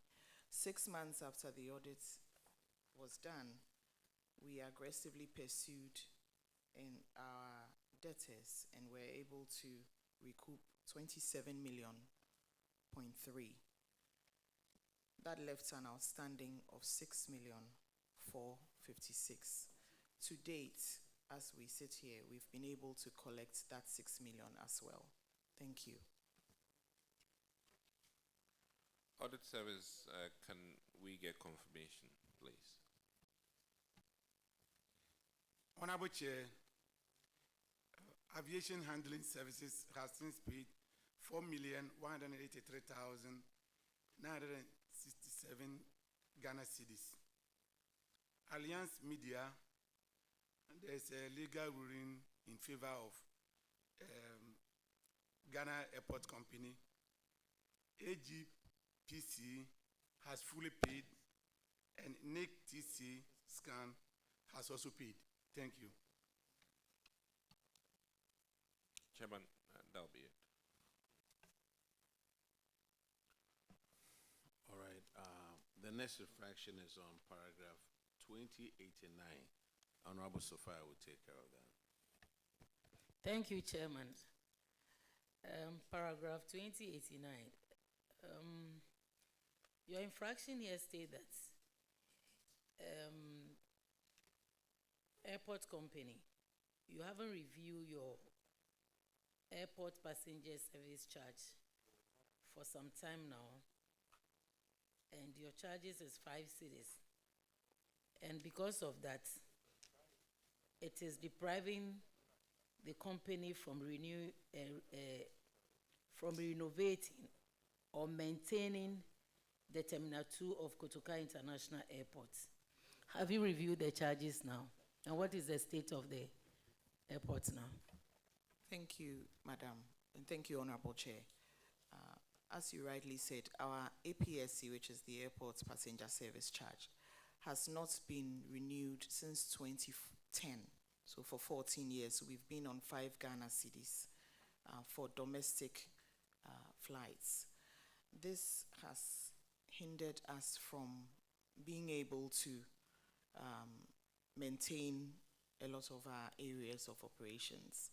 Kotoka International Airport, which is our premier airport, is what funds all the other regional airports. The one airport funds 5 other regional airports because the regional airports are stuck on 5 Ghana cedis for 14 years. So we would be very grateful if this APSC can be reviewed upwards. We currently have a cabinet memo which our Honorable Deputy Minister can speak to where we are with that. Thank you, Mr. Chair. So thank you for the question. So just to add to what the MD has said, so a joint memo has been put together, a cabinet memo seeking a review of the APSC. At the time that the APSC was put at 5 cities, our charges in terms of ECOWAS, business class and economy class were also pegged at $50, $100, and so on and so forth. But this one was pegged at 5 cities. So over time, the value has been eroded. Now, this was way before we had the expansion of the Kumasi International Airport at the back of the books of the airport company. Tamale International Airport has seen major works. Sunyani has seen an expansion of the runway. Y Airport has seen some work. That was way before even whole airport was put together. Now we are relying on these domestic 5 Ghana cities to maintain all these airports. And that becomes very, very challenging. And then Kotoka is supposed to be doing the subsidization to maintain all these airports. And not to say because they are not economic viable, we should discard them. One way or the other, they feed Kotoka, all right? So they have their own social, cultural, and whatever impact that they also make. But at the end of the day, we should be able to get them to at least break even, one way or the other. So we've made some proposals.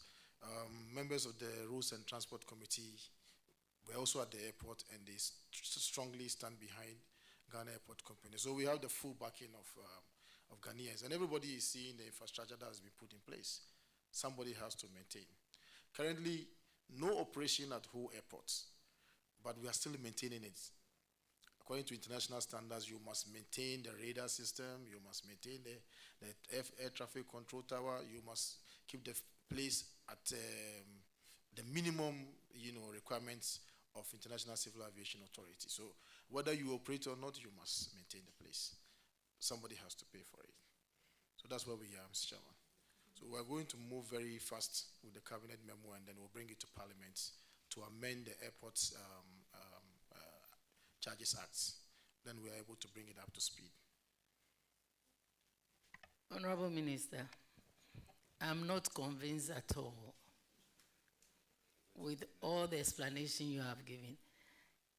Can you please tell us the challenge that is preventing you from reviewing from 5 cities for 12 years, since 14 years?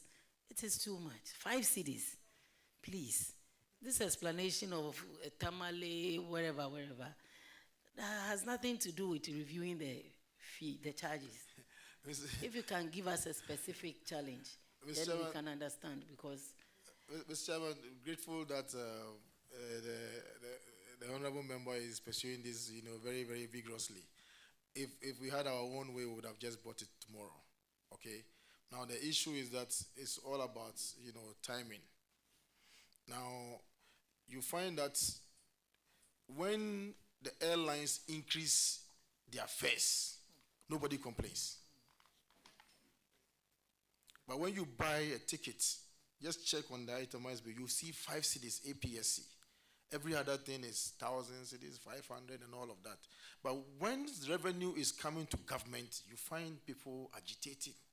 And there's a huge furor and some amount of indignation about why is government doing this. But the airport company has the most significant infrastructure, and they, in terms of operational expenses, spend more money than all the airlines. Yet they charge way more. All right, so we find that yes, it's a chicken and egg situation. We want to do it, but we want to have a justification. Now there's enough justification.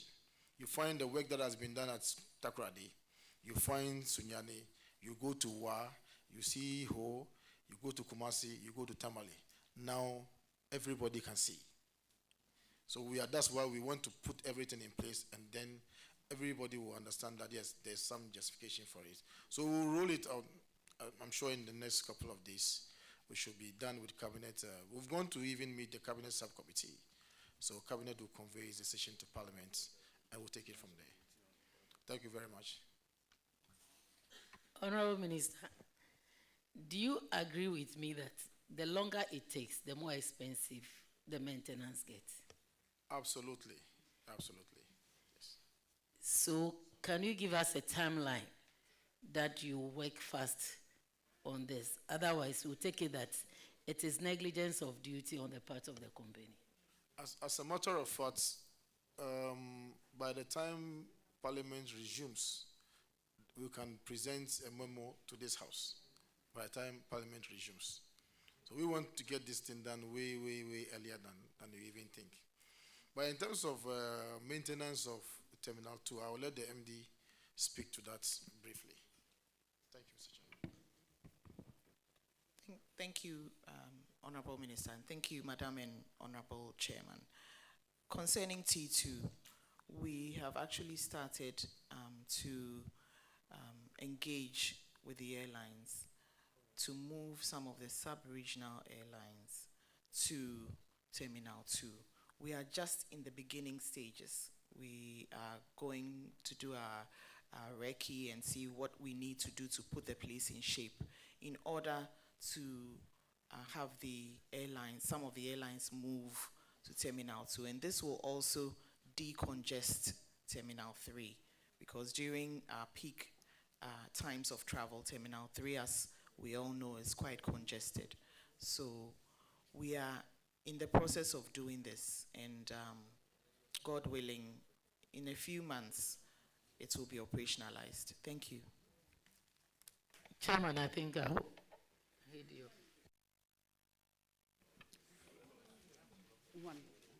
Minister, so there's an agreement. You have a leading member of the NDC in Parliament saying that bring the thing and they will support it. So please, don't delay. Quickly do it and let's get it done. Thank you Honorable very much. Deputy Ranking. Very most grateful. This is not NDC MPP. This is a committee for public account. This public accounts committee. Thank you, Mr. Chair. Let me go on to the next one, which is paragraph 2094, non-commercial viability of regional airports. You commented on it a little bit, but sir, for 2022, your expenditure was 39 million, and your revenue was 13 million. The recommendation is for these, for these airports, you have to encourage more air travelers to patronize these regional airports. Furthermore, Commercial Services Department of Ghana Airport Company should identify potential concessionaires to occupy idle spaces to generate more revenue through rent and royalties. What are you doing about it? Thank you very much, Honorable Chair. With the advent of Kumasi International Airport, for instance, we have rented out some of the spaces to concessionaires, and we will see the results of that very soon. Concerning Tamale Airport, we are doing the same. We've rented out spaces to concessionaires, retailers, and we should see some improvements in that non-aeronautical revenue side of things. Thank you, Mr. Chair. It's a surprise you didn't mention Siani, where you spend 4.5 million to maintain the place and you only get 95,000. Yes. Yes, Honorable Chair. What I stated were examples. It also carries through at Sunyani. We are speaking to various investors and concessionaires who will come on board and have the spaces rented as well in that airport as well. Thank you. Give us a timeline when you think these will be profitable.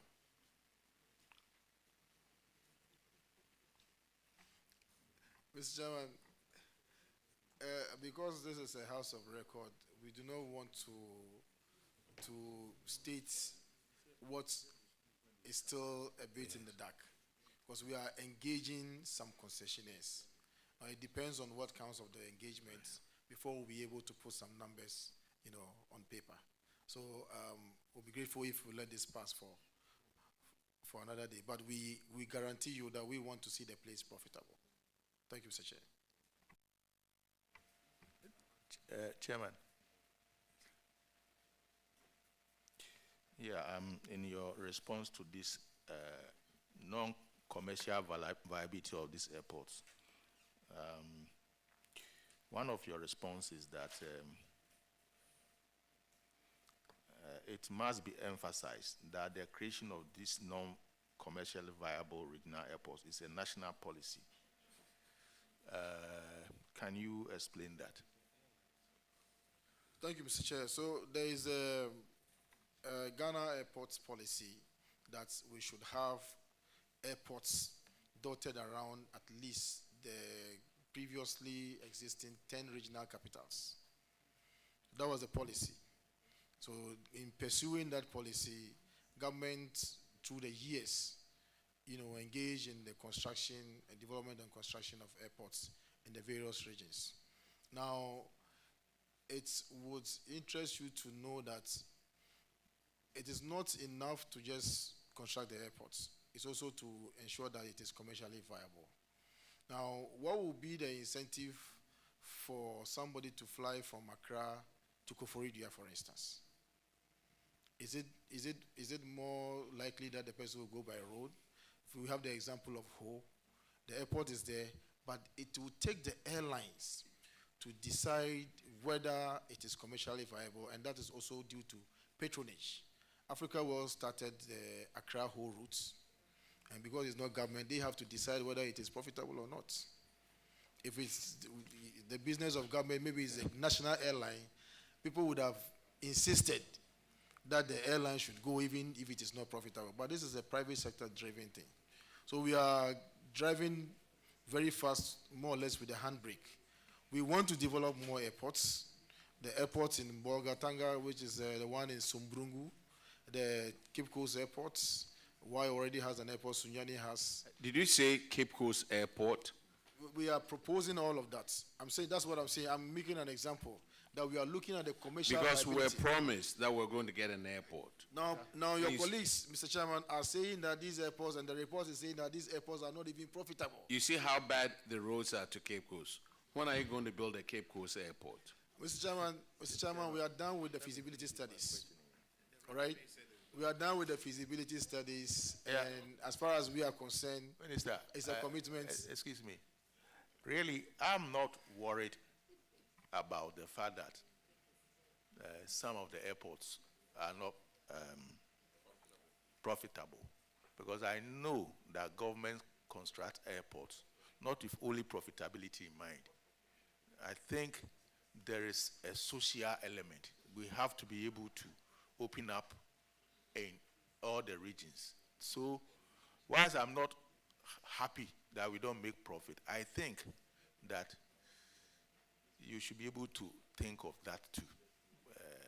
There's a need for airports in various places, not because they make profit. In fact, look, if you check worldwide, the number of airports that make profit is less than 30% in the whole world. So let's be mindful that it's not because of profits that we do airports. You are very right. Because even in Nigeria, there are some states, for instance, Kogi State, which is close to Abuja, doesn't have an airport. Nasarawa State doesn't have an airport. So states that are close to states or cities which have big airports necessarily don't need airports. Switzerland, for instance, has an airport which is in another state. All right, it's located inside the geographical jurisdiction of another country. I understand. So we need to consider the nearness of one airport to the other. One, and also look at the commercial viability. There's nothing stops us from getting airstrips where we can have single engine aircrafts and so on and so forth, helicopters and so on and so that can land comfortably. You understand? So yes, we need them, but we also have to look at how we maintain them and what resources that we pump into them going forward. Sorry, Mumisi.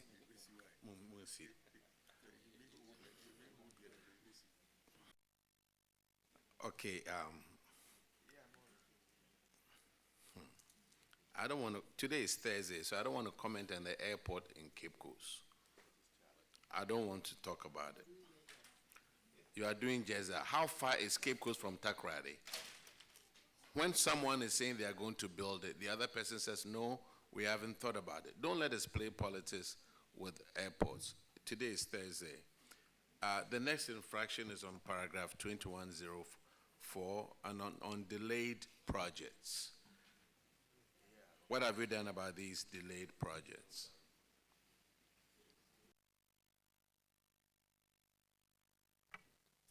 Thank you, Mr. Chair. I would want to say that all the listed projects that delayed at a point initially were due to liquidity. And I would want to emphasize that the list that has been provided, almost 90% of these projects had been completed.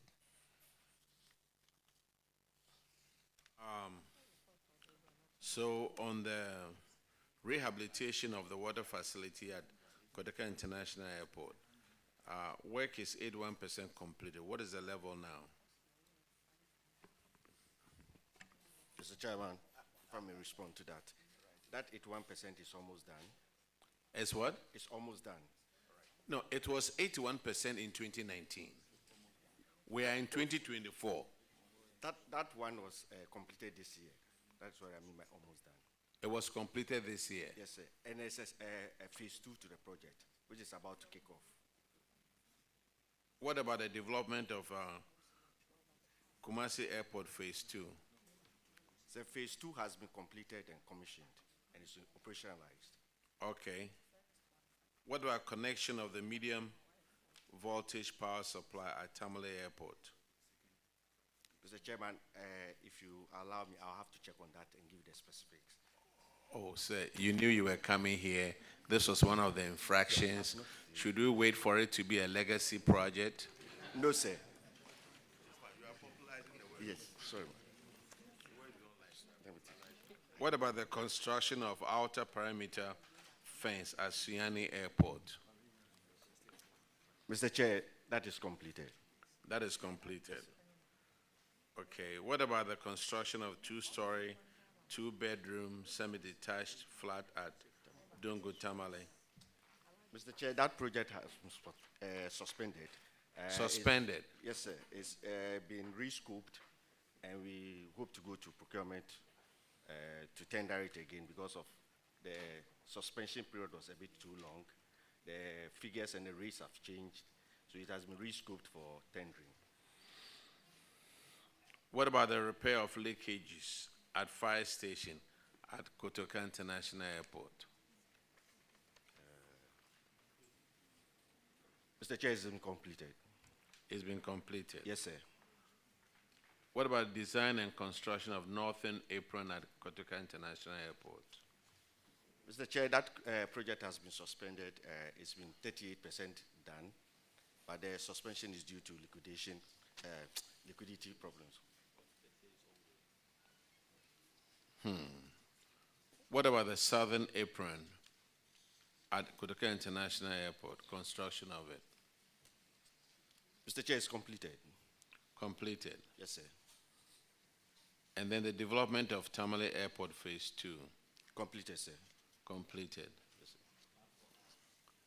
sir. Auditors, I hope you have, can you confirm what he just said?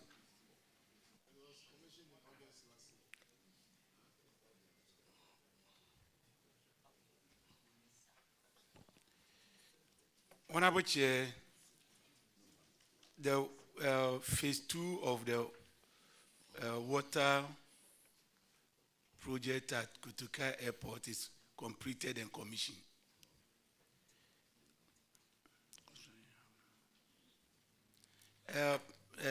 Parameters fence at Sunyani is 99%.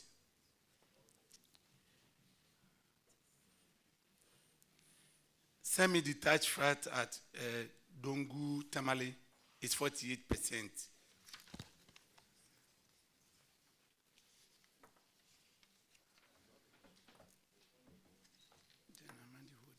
That is the one he says has been suspended. Yeah. Yes, sir. Construction of northern apron at Kotoka Airport, 30.8 complete. Construction of southern apron at Kotoka is completed.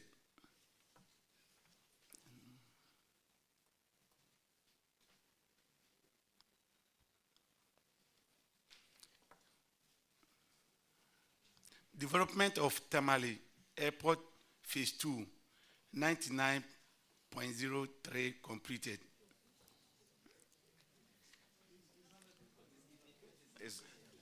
That is the status we have. Okay. It's 100% complete, Mr. Chair. Last year. I'm sorry, sir. Yes, so Tamale. Connection of medium voltage power supply to Tamale Airport is 100% completed.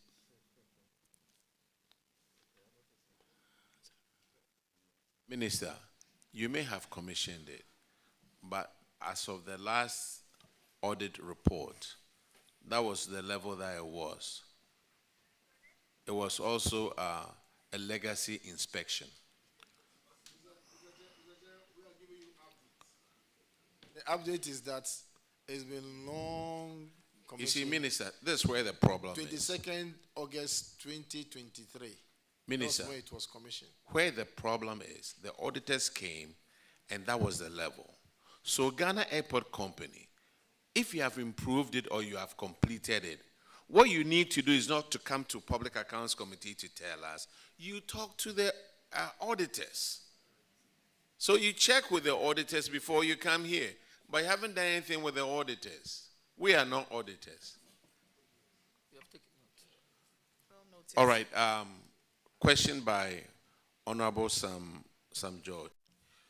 Thank you very much, Chairman.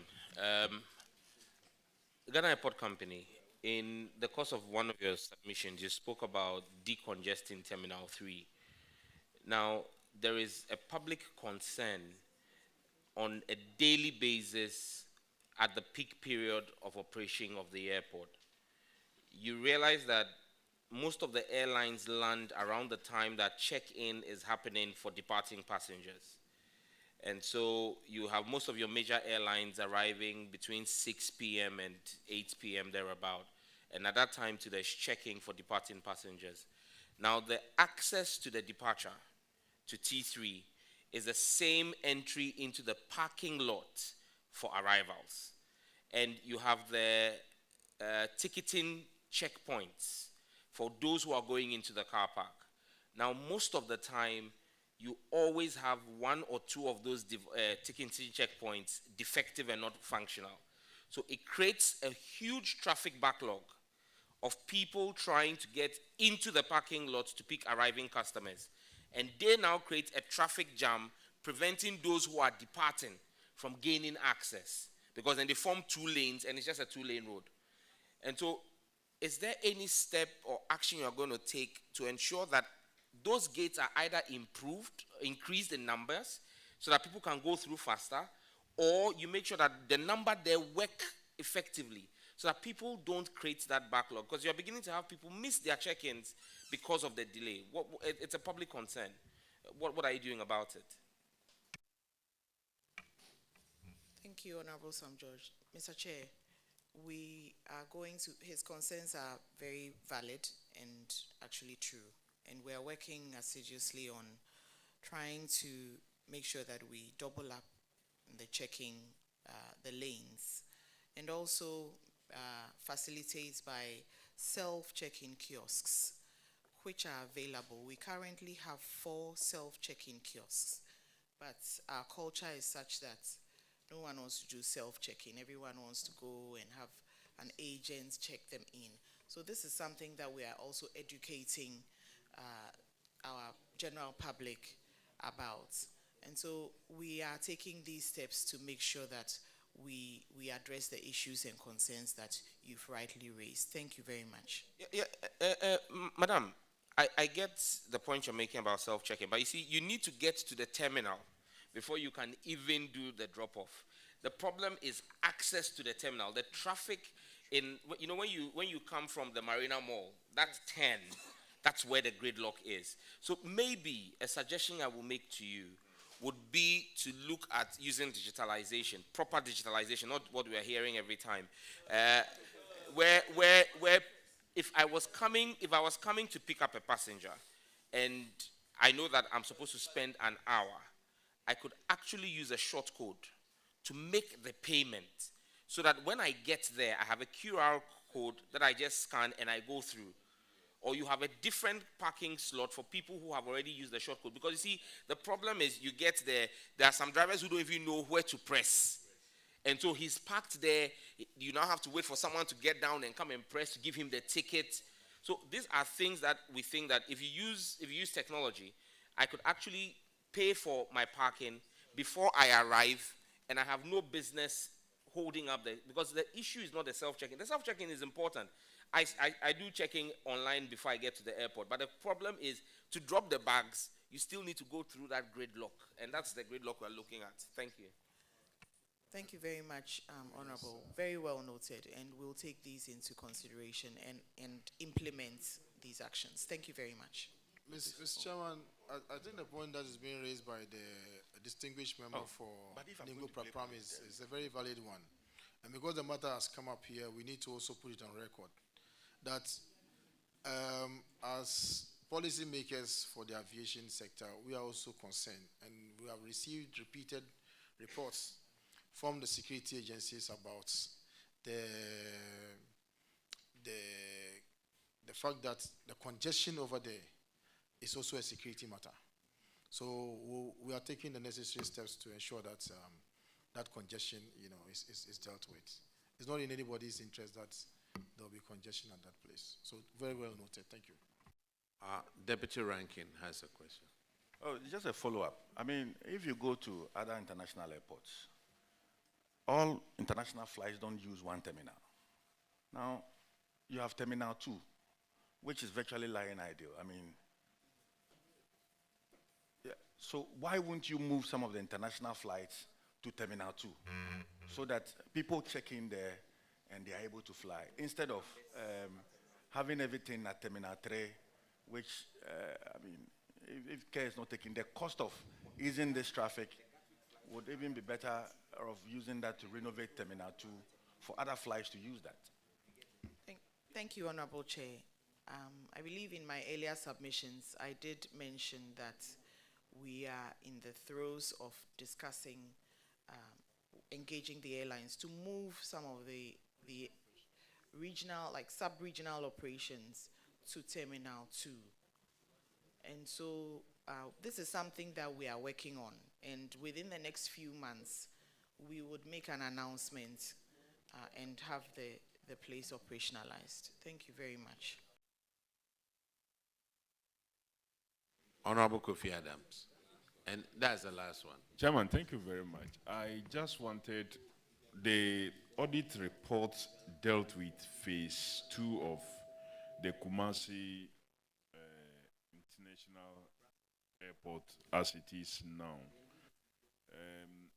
The phase 2, whose funding and commencement sword cutting happened in 2016, the contractor did indicate along the line that if allowed to combine phase 3 and 2, we were going to save some money. You've talked about completion of phase 2. What about the phase 3 that the same contractor said if he's allowed to do that alongside phase 2, what is the status of the phase 3? Thank you, Mr. Chairman. The phase 3 has been added to phase 2. So what we commissioned included phase 3. Thank you, Mr. Chair. All right, Honorable Minister. Ghana Airport Company is discharged. The next group to come is Ghana Civil Aviation.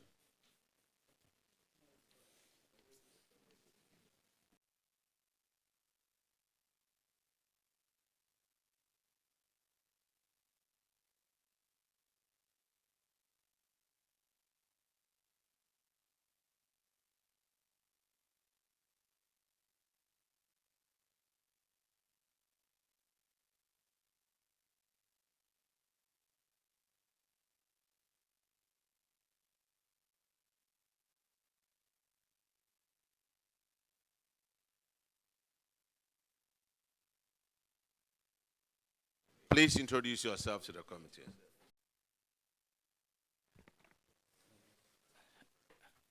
Honorable Chairman, good morning. My name is Charles Kreku, Director General, Ghana Civil Aviation Authority.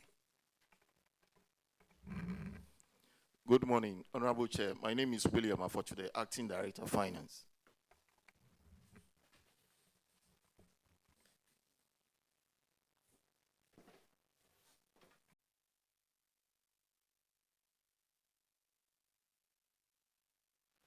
Okay, Ghana Civil Aviation, you have one other infraction, but before that, let's look at your financial statement.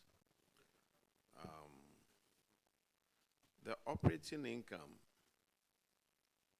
dipped 60 million Ghana cedis. What happened?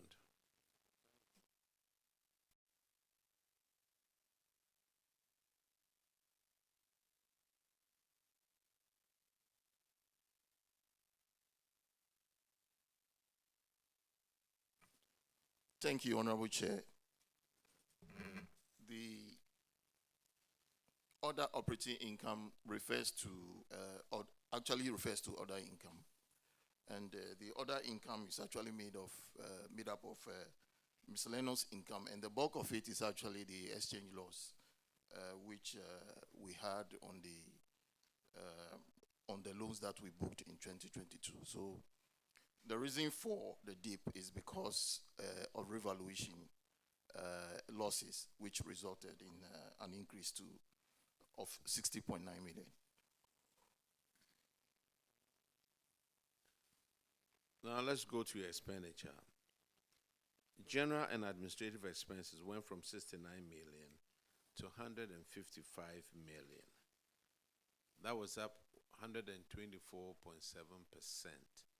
Why that big jump? Thank you, Honorable Chair. So in following the COVID in 2020, we had to suspend the greater part of the training, which was very critical for the maintenance of the industry. And so in 2022, following the recovery, most of the trainings that were shelved 2020, 2021, when we're trying to recover, were done in 2022. In addition to that, 2022 was a major milestone in terms of the 41st ICAO Assembly. And that was very important for Ghana as a state. So we spent a bit of money also doing that. And then there were other things like salaries that also came on board and a couple of expenses. So that explains the increase of general and admin expenses. Okay, with your current ratio at 3.9 to 1 is higher than the 1.1 to 1 in 2021. I will leave it at that and go to the management issues. On paragraph 2001, and Honorable Afifa will take that. Thank you, Chairman. Chairman, it's hard to do with overdue receivables of 3,834,297. I want to find out from them what is the status of this infraction. Thank you. Thank you, Honorable Chair. The 3.8 million was actually debt owed Ghana Civil Aviation by government. In actual fact, it's worthy to know that the Ghana Civil Aviation is 100% owned by the government of Ghana. And so this arose as a result of issues that happened when we decoupled the civil aviation from the Ghana Airports Company. But per the status report now, we have first, we were required as a recommendation by the external auditors to write a letter to the board requesting them to examine the issues so that we could write to Ministry of Finance for them to advise on how to treat this particular issue. So we have done exactly that. We have made a request on the board. The board has federal on us actually 2023. The finance one, I mean. Thank you, Mr. Chair. The Ministry of Finance one was written this year, 2024, through through the Ministry of Transport. What month in 2024? Thank you, Mr. Chairman. I don't have it immediately, so I'll furnish the auditors with the. Was it written last week? Mr. Chairman, we would duly submit it to the auditors. We do not want to second guess what is that. But it's interesting that he knows the years as a matter that of those fact, were written, but he doesn't know. They have been written, Mr. Chairman, but Yes, we get the letters. but the date is very important. It's very important. Because we don't want it to be a legacy debt. Mr. Chairman, you are becoming a legacy chairman.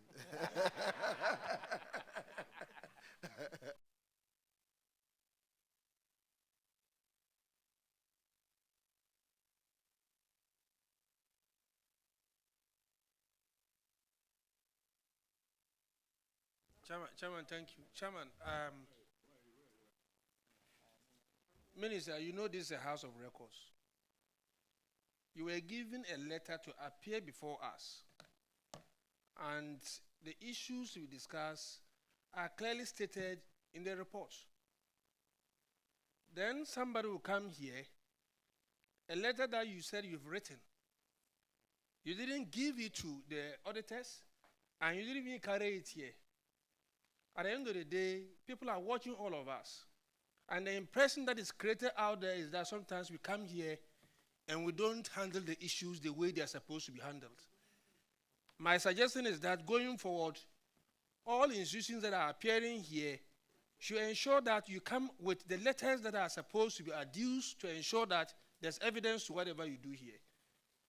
And so I'm saying to Chairman, I'm requesting Chairman to give you a timeline to produce this letter. Chairman, I would suggest that this letter is produced today. I'm suggesting to him to tell them, look, as we move out here... Are you trying to usurp the powers of the chairman? Far from that. I'm just an But ordinary you member are who giving has a orders right. to the chairman. I am just an ordinary member who has a right, and I know my limitations. I am suggesting to Chairman, I've been watching what is happening out there newspaper review and what have you. And my credibility and my integrity matters. And so I'm suggesting to Chairman that issues like this shouldn't be taken for granted. You say you have written a letter and you can't bring the letter out. And you are giving us some, years. You can't tell us specifically when the letter was written. Are you taking us serious? Chairman, thank you. Thank you, honorary member. So what time do you suggest I give to them? Chairman, I leave that to you. You leave that to me. Thank you very much. I'll give you guys 1 week, okay, to produce that letter. Noted with thanks, Mr. Chairman. Civil Aviation, you are discharged.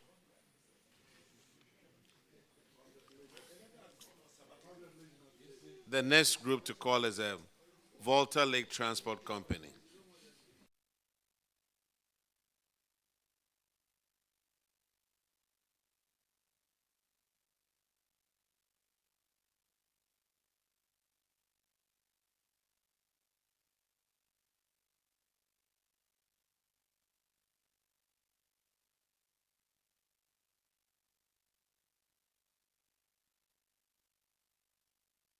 Please introduce yourself to the committee. Mr. Chairman, I am Rose Sapia Ochre, the Managing Director of Volta Lake. For that, Honorable Kisi will go through the financials with you. Thank you, Chairman. This is Volta Lake, one of our very prestigious entities in the country. Unfortunately, the company ended the year with a loss of over 7 million, not dollars, Ghana cedis, as compared to other years of losses. What are we doing to reverse the not perennial but persistent losses? Thank you, Mr. Chairman. Like you rightly put it, the company has been making losses over the years. But when you look at the loss that we made in 2023, it is an improvement over the losses that we've been making over the years. And what management is doing is that operations are categorized into two. We have a commercial bit of the operation and then social services. And we realize that on the social services bit, we are not to charge economic rates because the people are over there and we are supposed to provide transport services for them to be able to cross the lake from one side to the other. And so we are not to charge economic rates. But what we are doing currently is that we have put in place monitoring mechanism. And so when you look at the accounts, 2023 accounts, you realize that the revenue from the ferry stations increased from, I think, 14 million in 2022 to 25 million or so in 2023. And apart from that, on the commercial leg also, we don't normally get the necessary cargo that we need to, or we require to transport to the north.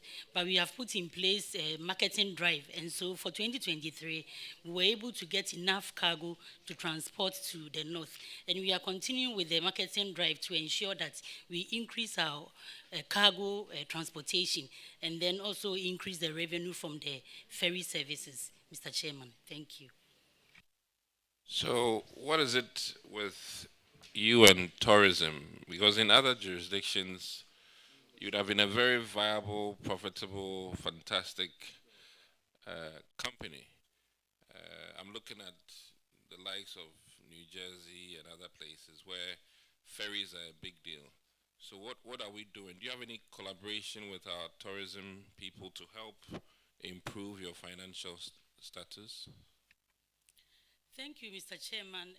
As you may know, Volta Lake Transport Company Limited, it's 100% owned by Volta River Authority on behalf of Government of Ghana. And Volta River Authority, VNRA, has one of the subsidiaries which is into tourism. And so for now, the tourism bit is being handled by Volta Hotel, which is also a subsidiary of VNRA. And so for us, we provide transport services from the south, that is Akosombo, to the north, Bupe, specifically in the Savannah region, and then all the ferry services along the lake. That is our mandate for now, Mr. Chairman. Thank you. All right. So, Chairman, I'm hearing some positives. Granted, we hope we can do better. And I think as part of it, I don't know what plans are to improve on the equipment we have. I think that is also another thing. Do you have any point on your liabilities in terms of the non-increment? Because from 2022 to 2023, you literally are not doing much in terms of improving some of these assets that you have. What are we doing? Yes, Mr. Chairman, between 2022 and 2023, we have retrofitted some of the vessels because we are operating with old vessels, but we have made some refurbishment on those vessels. And even currently, we are in the process of acquiring 2 liquid cargo barges to be able to increase our operational capacity. And so that is what we are doing, Mr. Chairman. Thank you. All right. I think, Chairman, that should be it. Do you have annual reports somewhere public that people can look at? Come again, Mr. Chairman, please. What I was saying is, do you have annual reports that are public for people to look at in terms of your projections and planning? Yeah. Yes, Mr. Chairman, we don't publish our annual accounts as an entity, but then NVTI does consolidation. So they publish the consolidated accounts of all their subsidiaries. We do submit annual reports to regulatory authorities like SIGA and others. Thank you. Chairman, that'll be everything. Honorable Yusuf. Chairman, thank you. Madam, I listened to you and you said that you run at a loss in this particular year because you don't charge commercial rates. You said that. Yes, I did say that. But that's not what is reflected in your financials. And I'll give you an example. For instance, in 2022, you made a profit of 24. Sorry, your revenue was 24. Let me even come to the total revenue. You have a total revenue of 25. And then in 2023, it increased. So it has nothing to do with whether or not you are charging commercial fees. Your problem has to do with high administrative costs. Because from 28, in terms of operating cost, it moved to 34. And then again, in terms of administrative expenses, it moved from 8 to 13. I think that's where you should be addressing the issue from. Because clearly, in terms of revenue, whether you charge commercial rates or not, you have increased your revenue. But what you haven't done well is that your expenses went up highly. So if you were to respond to this issue, I would expect you to be addressing the expenses aspect. Do you have anything to say about this? Thank you, Mr. Chairman. Yes, I did say that we are not charging economic rates at the ferry services. And I also said that we have put in place monitoring mechanism. And so when you compare the 2 years, 2022 and 2023, you realize that we did make some increase at the ferry stations. I have also noted your concern regarding the administrative expenses. And basically, I think what went up in 2023 was the fuel. And because on the north-south side, we increased the number of voyages. For example, in 2022, we did 6 voyages. And then in 2023, we did 16 voyages. And so when you compare that, definitely the fuel in liters will go up, and it will also affect the cost or the value as well. I agree with you that we can do something about the administrative cost, but as far as you increase your number of trips and then your number of voyages, your fuel cost and even staff cost, maintenance cost, all of them together will also increase. Thank Thank you. Okay, the next infraction is on paragraph 2041. Honorable Sampson. Thank you, Mr. Chair. Your issue here has to do with your staff bungalows at the ferry stations. The auditors observed that they went there physically. This one is physical inspection. Now your company assessed at Dambai and the Ketekrechi. Dambai and Krechi. And noted that staff bungalows at the ferry stations were in bad conditions. And you agree that you need to work on them. What is the status now? Yes, Mr. Chairman, it's a continuous process. We undertake assessment of those houses from time to time, and then those that need minor repairs, we do undertake minor repairs or minor maintenance on them. So between the time of the audit report or the time of audit and now, we have renovated 5 of the houses at Dambai, and then 5 at Dambai, 1 at Ketekrachi. And as we speak, we have procured some building materials to continue to undertake renovation works on our houses. Mr. Chairman, I want to say that it's not only Dambai and Ketekrachi that we have houses in those conditions. Other areas, because those houses were given or handed over to the company by PWD or Ghana Highway some time ago. And so we realized that they are in poor condition. But as I said, we undertake assessments, and then the minor repairs that we can do within our limited or our limited funds, we do it. And those ones that are beyond us, sometimes we do write to VRA for them to support. And currently, as we speak, we are in the position to benefit from a loan. Korean Exim Bank, a loan government of Ghana is contracting from Korean government, and the procurement process is ongoing to engage a consultant.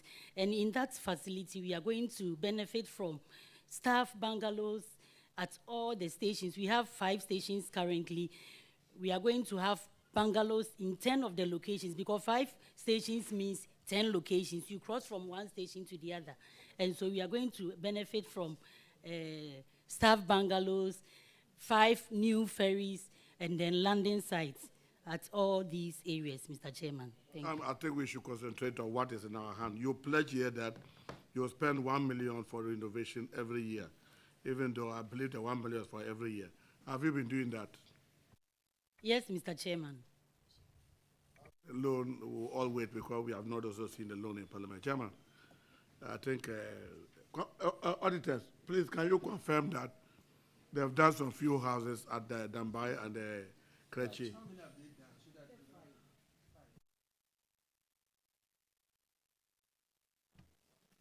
Honorable Chair, we were informed some renovation has taken place. We are here to confirm from our district auditors to give us the actual status of the project as we speak. Thank you. Chairman, please, I would suggest that you let your auditor go and do the same fiscal inspection, so that we can guarantee that the 1 million, we'll know how much has been used for that. Thank you, Mr. Chair. All right. The next infraction is on paragraph 2, 2046. Honorable Frida. Thank you, Honorable Chair. 2046 has to do with no proper landing stage for vessels at Dambai and Ketekrachi. The audit team visited Dambai and Ketekrachi ferry stations and noted that there was no proper landing stage for vessels to dock and take off, and they recommended to management to prioritize the construction of a proper landing stage at Dambai and Ketekrachi. What is the current status at Dambai and Ketekrachi? Thank you, Mr. Chairman. The nature of the lake or the river is such that there are times that the water level will increase, and other times the water level will recede. And so anytime that the water level comes up, we have to go in there to maintain the landing site. And when it goes down again, we have to go in there to maintain the landing site. And so this has been a continuous process. We do it every time when water level comes up. When water level goes down, we do that as well. And as I said, we are also to benefit from this facility that is going to construct permanent landing sites at these areas. And so with a permanent landing site, no matter the water level, we'll be able to dock and undock. Thank you, Mr. Chairman. So what is the current status of this loan?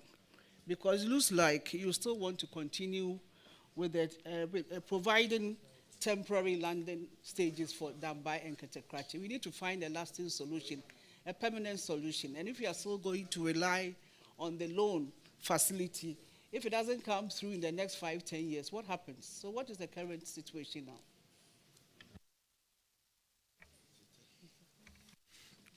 Mr. Chairman, the process, there was a team from the Korea Exim Bank 2 years ago that came in June. And because of the debt exchange, it was suspended, but it has been revived. So currently work is ongoing, and they are working with the Volta Lake Transport company to ensure that we improve their facilities. But we need to fast track the process so that we can get the benefits in good time. We will have to go through the procurement process, and then we were able to get the facilities up to speed as far as the way we want it. Thank you, Mr. Chair. Thank you, Mr. Chair. I defer to you.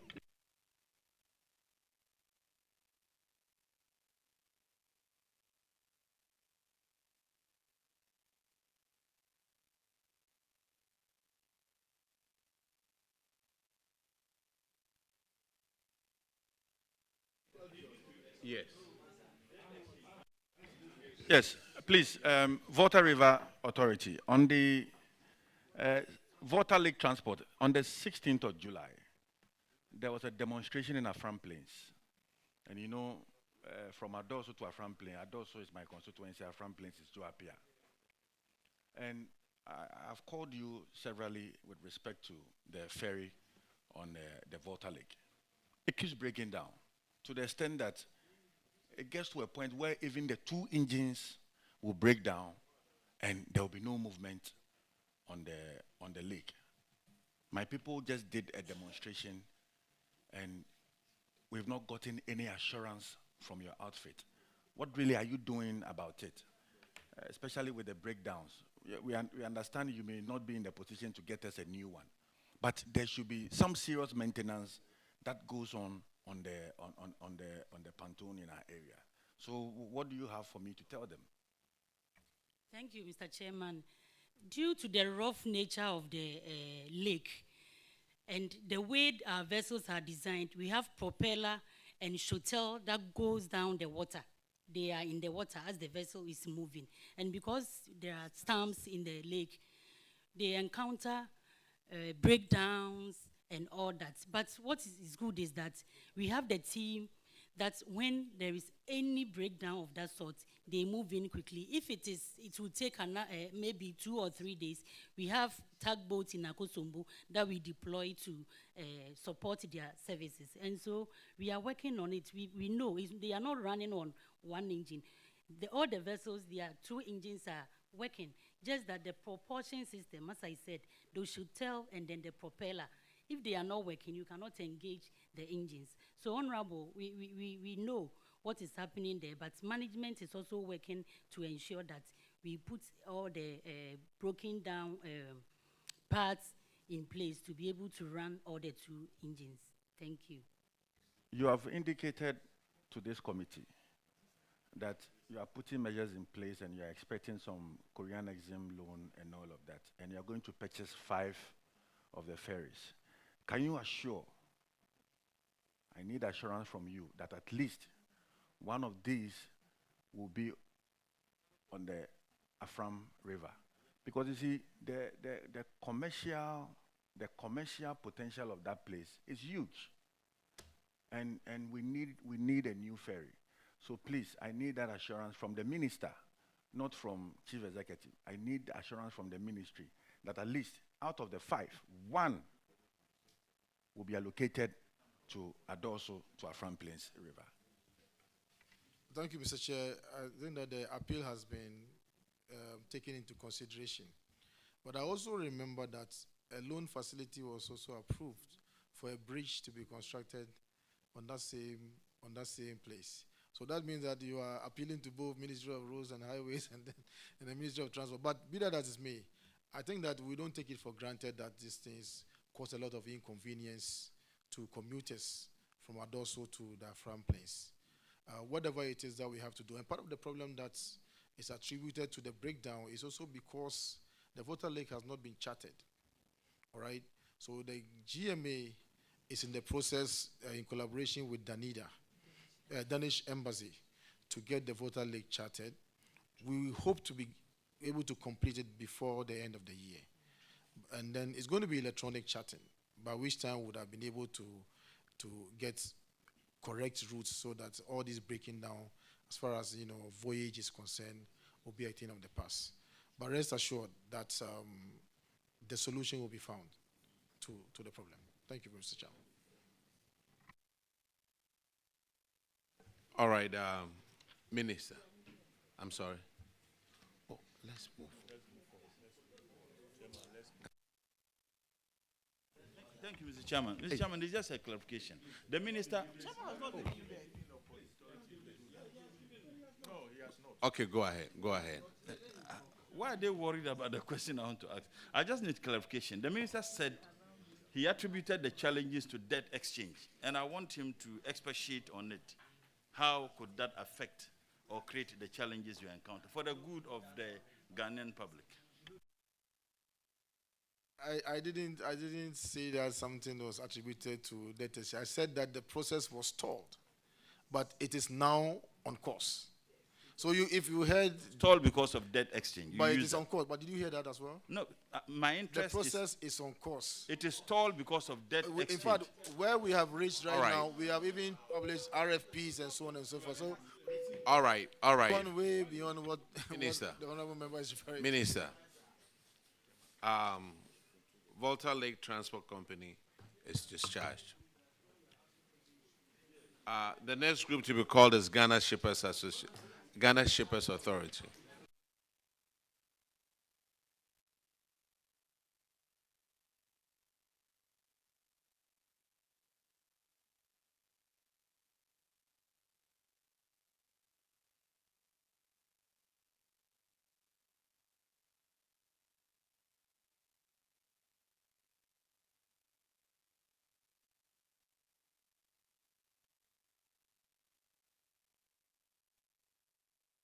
Please introduce yourself to the committee.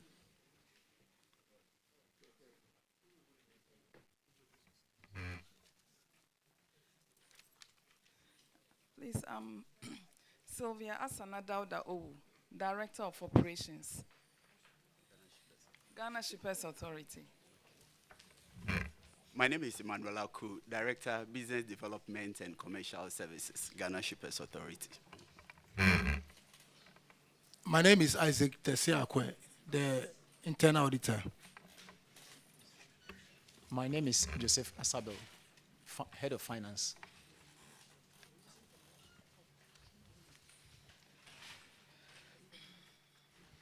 All right, you have one infraction. But before that, Honorable OPK will go through the financials with you. Thank you. Thank you very much.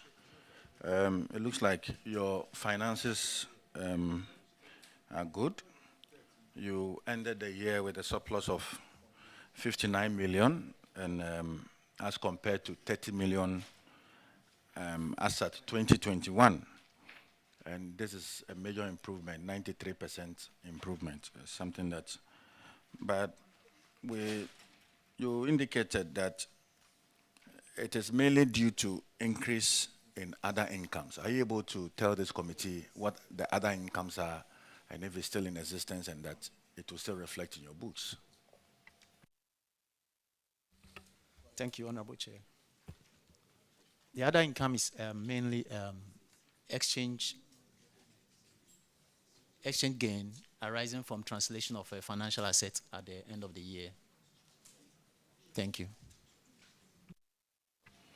Well, look at your financial position. It's quite good. And the auditors indicate that you are able to also meet your short-term financial obligations. So, Chairman, I think for the financials, it's looking good and we are good to go. All right, thank you very much. The infraction is on paragraph 1965. And Honorable Bauer will take care of that. Thank you, Mr. Chairman. And Ghana shippers, the auditors noted that about 101 shipping companies owed Ghana Shippers Authority and the Ghana Maritime Authority a total of 52,503,475.32 Ghana cedis in respect of services rendered to them, ranging from 2014 to 2022. The auditors further noted that about 50% of this debt, which is 26,251,737, was long overdue.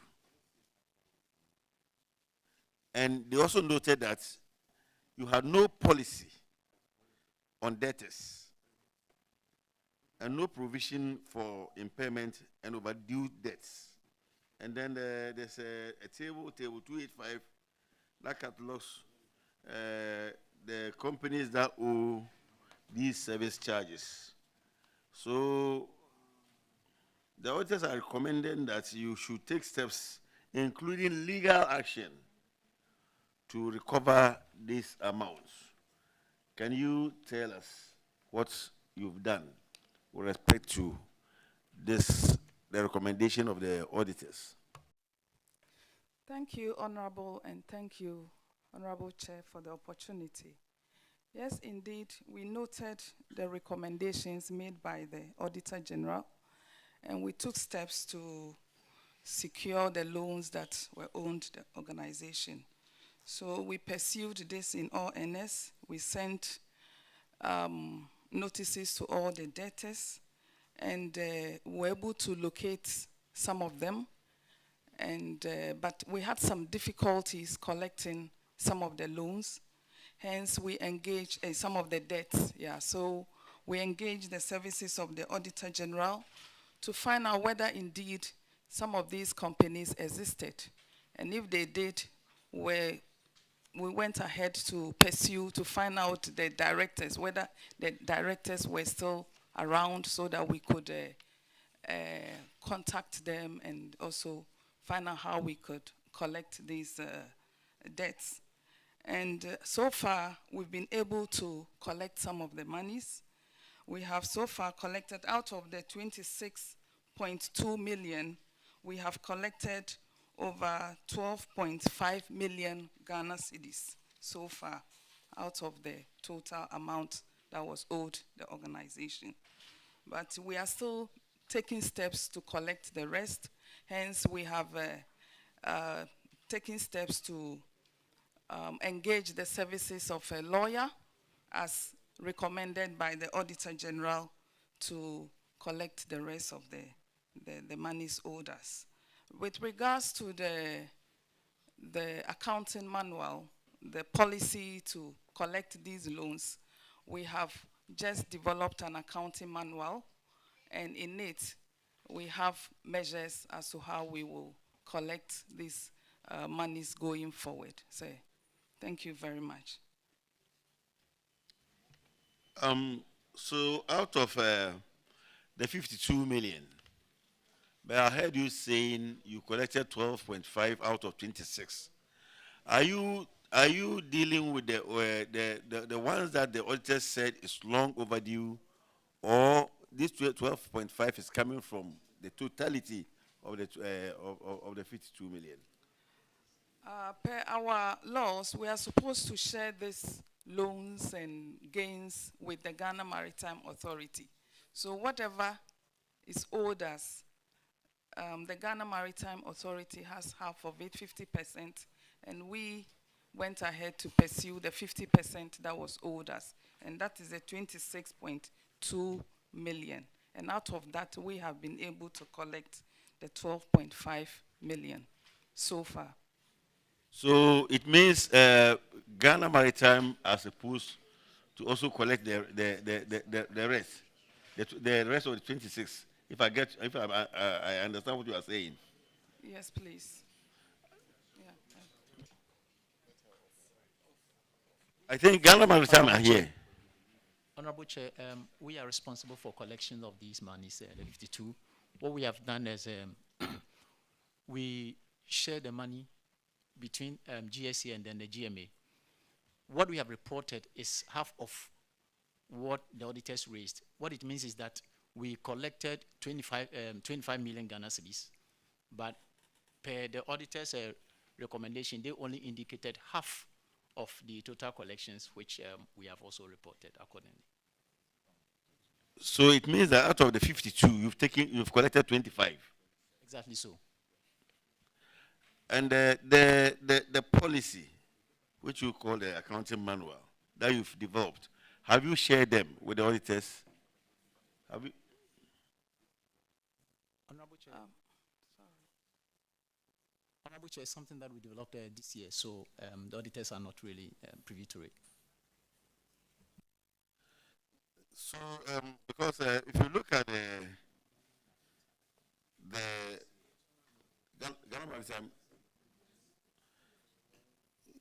if you look at it, they are saying, and there's no impairment, no provision for impairment of the overdue debts. So I was thinking that once you have developed a manual or a policy on debt collection, at least you should share it with the Auditor General so that we can know that you are actually dealing with the situation. So, auditors, first can you confirm what they are saying?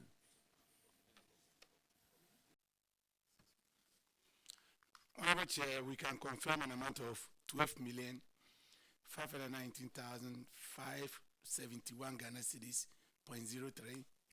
So far collected from the 26, leaving a balance of 13,999,684.01. Thank you. Let me understand something here, please. So are you saying that the total of the 52 that you were talking of, if you look at 1967, you stated, I'm talking to the auditors, you stated 52 million. So the 52 million, can you give us the breakdown? How much is for Ghana Maritime and how much is for Ghana Shippers? Honorable Chair, 50% share of the amount, totaling the 26, is for the Ghana Shippers Authority. And out of which they've collected the 12 million. So how much has Ghana Maritime also collected? Ghana Maritime are here. Because someone also told me they've collected 25.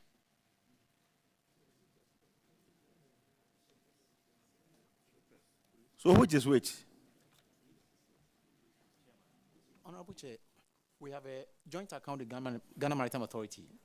Whatever collection that we do, it is shared at that level, and then 50% hits the account of Ghana Shippers Authority, the other 50 hits the account of Ghana Maritime Authority. So 25 million was actually collected, and this was shared between the two institutions.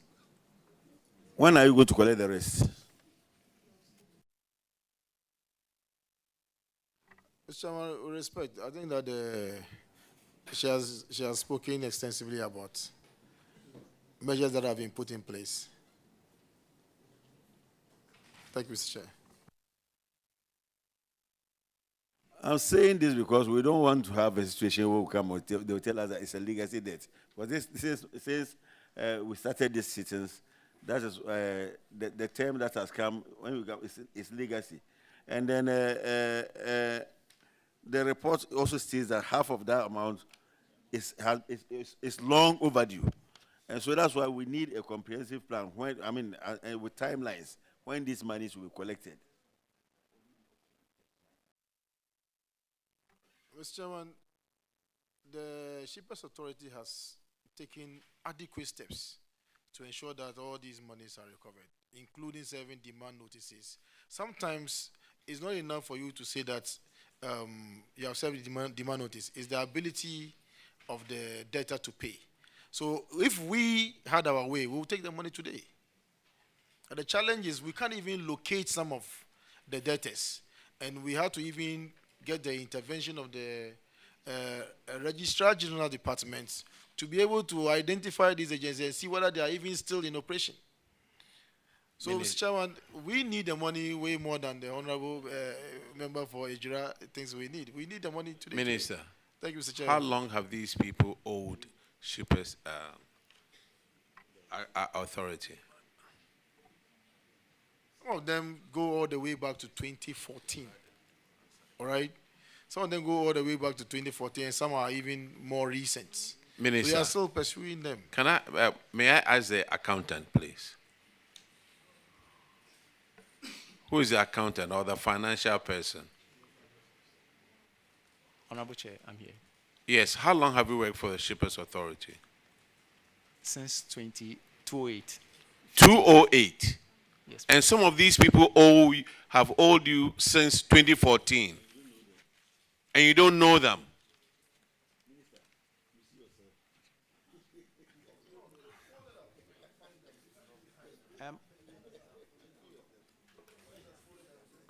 Minister, I think it's come to a time where some of these agencies, if they are not collecting the debt, we need to make sure when it comes to budget time, that debt should be part of their budget so that they struggle and get the money.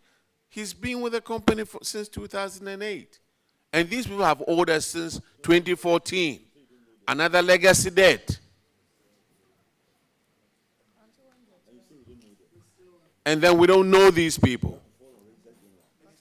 Chairman, they have engaged even the services of external solicitors to pursue this money. Minister. And Minister, I will advise you to let your but technical Mr. Chairman, staff handle the question. it's not as if we are giving them a soft landing. No, but for instance, I'm sure this, with all due respect, if he was answering the question, he will not say that he doesn't know them. So allow them to do it. Just feel free. Mr. Chairman, as a matter, it's on record that some of the companies cannot be traced. So they have written to the Auditor General's Department, to Registrar General Department to locate and know whether they are even still in operation or not. And all these matters that I'm speaking to are on record. Thank you, Mr. Chairman. Minister, they owed this money. Some of them owed as far back as 2014. If they have followed up in 2014 or 2015, they would have known who the debtors were. But we've allowed this thing to go on for all these years.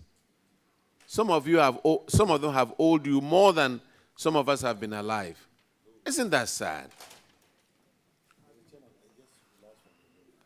Last one, please. When are you sharing your policy or whatever your accounting manual with the Auditor General?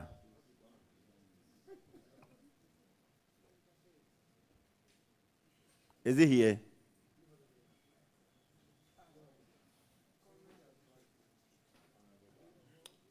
Share it. When are they sharing it with them? When are they giving it to the auditors? The policy on the debt? But yes, the accounting manual they are talking of. Before the end of the month, we will make it available to the auditors. For the end of the month? This month, yes, please. It's not available. So go and prepare it and send it to them. And then auditors, when you get it, you brief us. Well noted, Chairman. Thank you very much. Shippers Authority, you are discharged. The next group to come is Tema Shipyard Limited.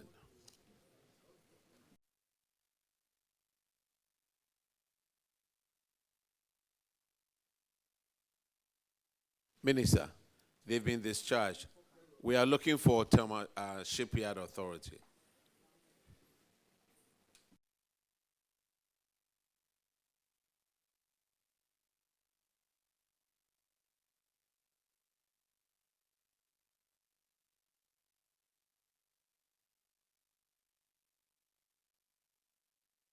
Please introduce yourself to the committee. Mr. Chairman, Alexander, what do you say, Junior for Tema Shipyard, CEO? Chiramatin Derek, Finance Manager.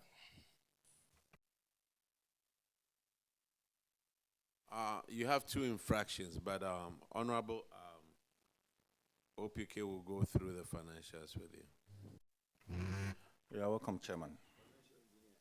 Yes, you made a loss of 25 million in 2022, which is quite alarming because if you compare your financials as at 2021, you made a profit of 8,277,375, which, and this loss, if you look at the deterioration, it counts about 411%.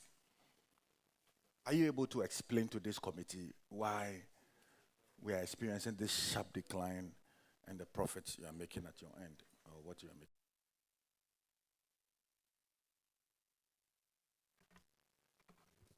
Thank you, Mr. Chairman. We could try. 2021-2022, as indicated by the auditors, 2022, we had our unions invoking clauses in their CBA that triggered redundancy. And for that matter, we had to pay some substantial amount of money for that. That would have accounted for the substantial. Hello, sir. I'm making reference to a document that is before me. This substantial, this trying, I don't want to hear that. Can you make reference to the document as is before you? And give me figures. Substantial and it doesn't figures really, we had, yes. Mr. Chairman, the figures we have in front of us as of 2022, the deterioration that we see as losses also effectuates from the general and administrative expenses that rose from 12,083,501 to 56,81088, and that will account for the loss of 25,530,279. That's what I'm inferring from. So it's a substantial increase in our general administrative expenses that is accumulating to the losses. And this was occasioned by the redundancy cost? By the invocation by the unions. But what? Or almost annual union agitations in Tema Shipyard. And one of the challenges we were having was we had reached a point where Tema Shipyard was being subvented by the government, although it was required to be IGF sustainable company.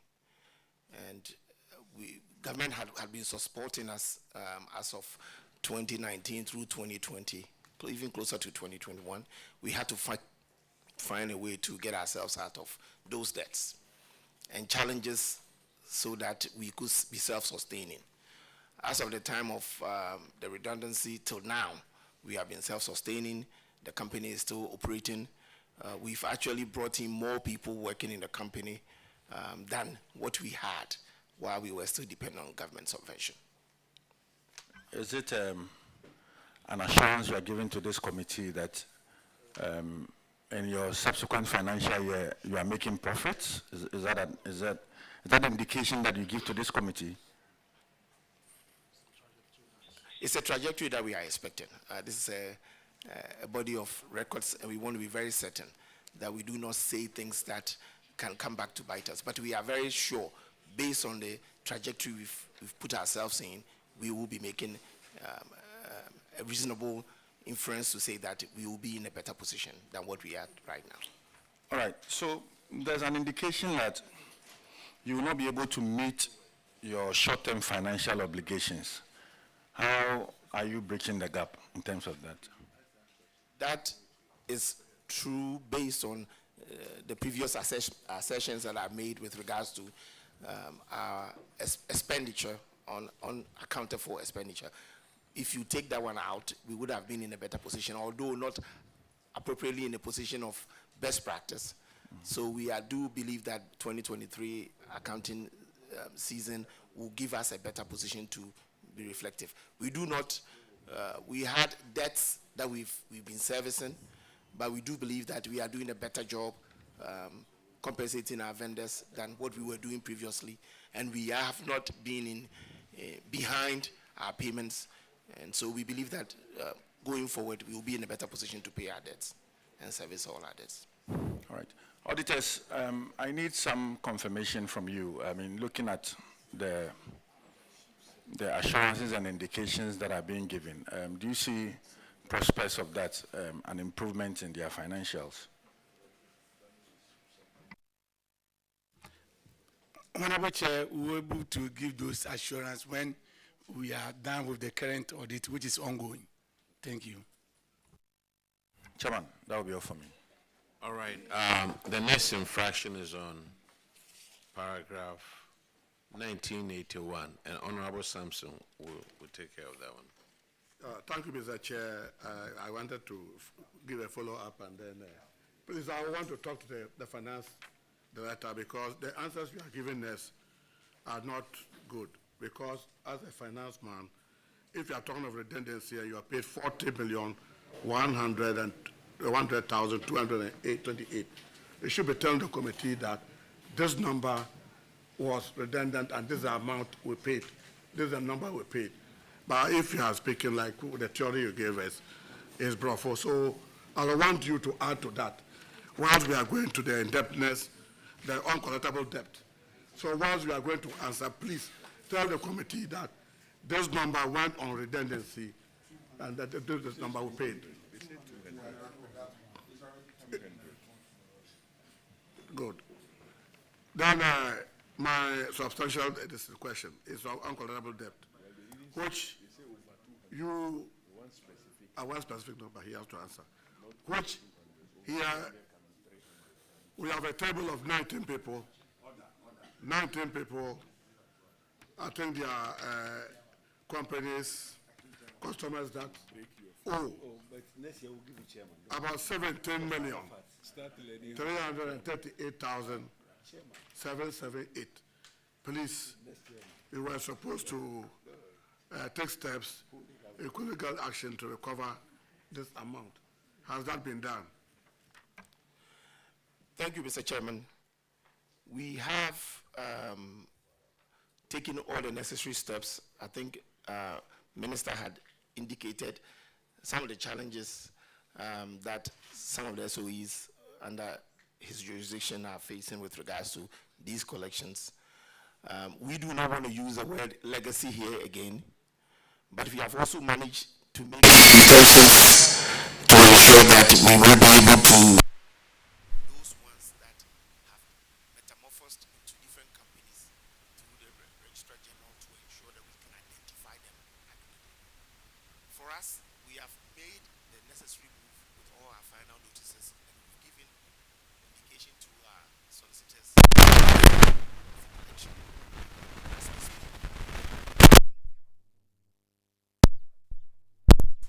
17 on the list has fully paid all the monies identified. The company listed as 18 has paid approximately $8,000 of the $20,000. They are waiting to receive the rest. The rest that are on the list, GPHA is number 1 on the list. They are landlords. We owe them, they owe us. The amount shows up as reconciliation. We've reconciled. Certain amounts have been agreed onto. The rest we are still pursuing. And so the rest that are not closer to us, our lawyers have taken them to court, and we are pursuing them in court for collections. You have mentioned two. And that the total amount.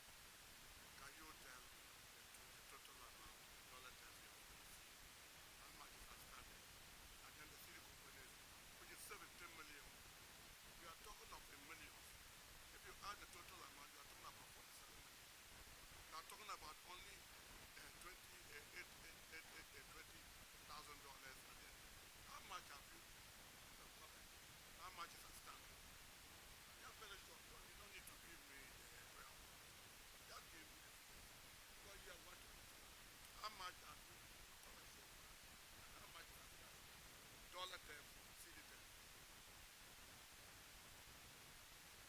Mr. Chairman, the dollar terms for 17 and 18 will be approximately $26,000, which we can do the conversion.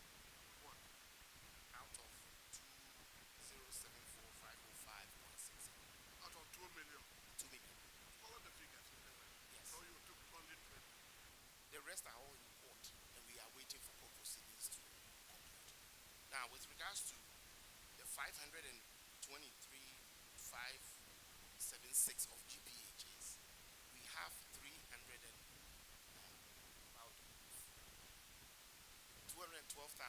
already reconciled to be debts owed to us by Ghana Ports and Harbours Authority, which is in the books. There is an outstanding 250 that we are waiting for notification to conclude on that. That will put us almost about $600,000 that we've collected so far. The rest are all in court proceedings. We are waiting for conclusion in the court proceedings.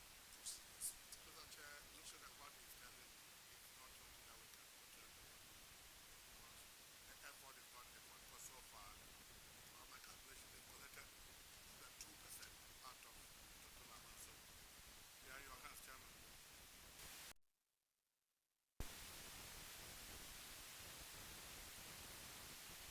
When are you going to collect these things?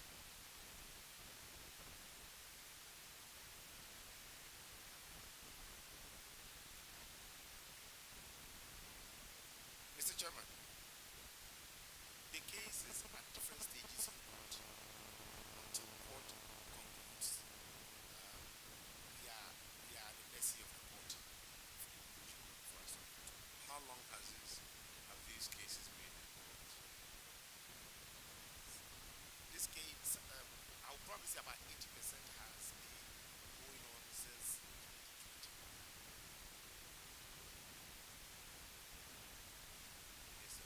Your ministry owes quite a lot. And I don't think there's a sense of urgency.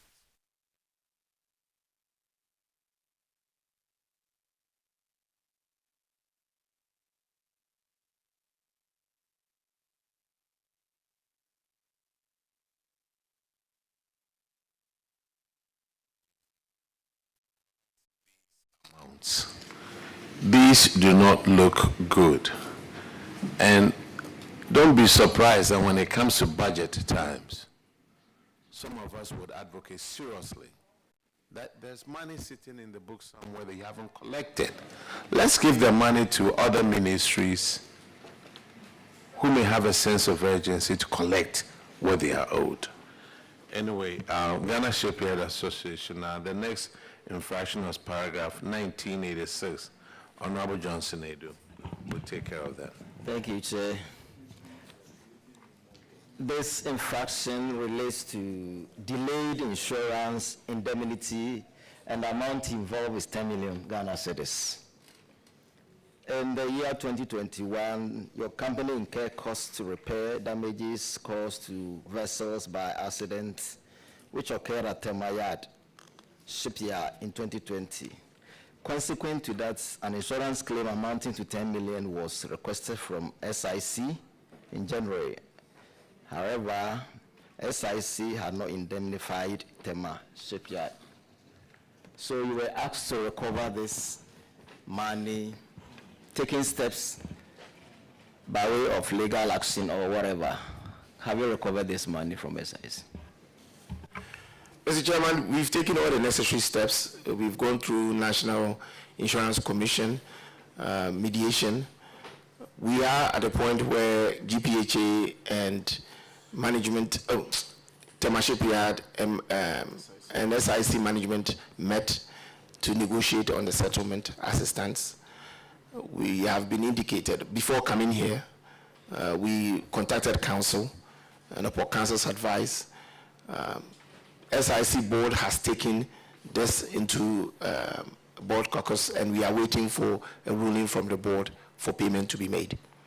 We had to step back a little bit from what we were claiming based on certain profits they've made with their reinsurers, and I think the argument made sense to us. And money now is better than money later, so we have made some concessions and we are willing to collect and conclude on that. Thank you very much. We are talking about an incident that occurred in 2021. We are in 2024.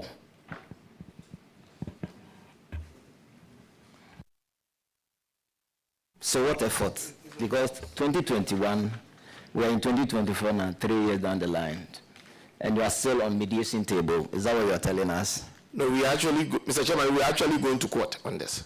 They went to NIC for resolve. The reasoning was their reinsurers. Investigations took so long. It wasn't SIC alone, it's a syndicated insurance claim, and their reinsurers were the ones who were delaying the process. But we have reached a point where we can settle now. So you are in court, you mean? You are in court now? No, we are not in court now. We've agreed to settle, and we are waiting for the board to agree on the amount of settlement. So what timelines are you giving to the committee? From what the council told me, he's expecting a response from SIC by next week. So I don't know what they are going to come back with. Chairman, that is the state of the issue. The board is taking a decision by next week, according to the director. So I yield to you. I'll put you on the spot. Report to the committee next week. What happens to this thing? Amount.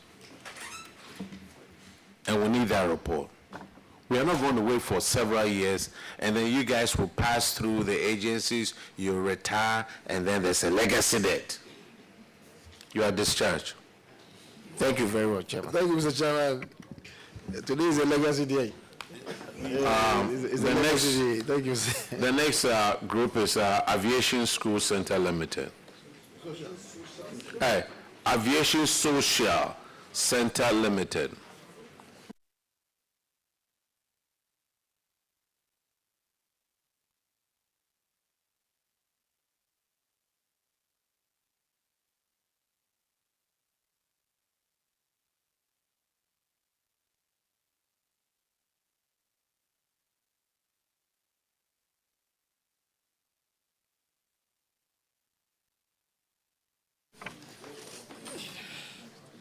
Please introduce yourself to the committee.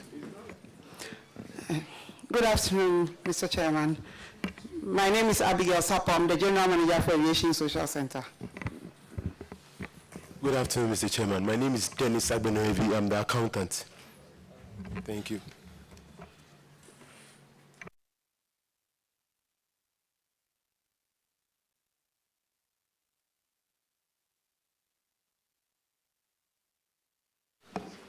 You have one infraction, but before that, Honorable Aka will go through the financials with you on paragraph 2016.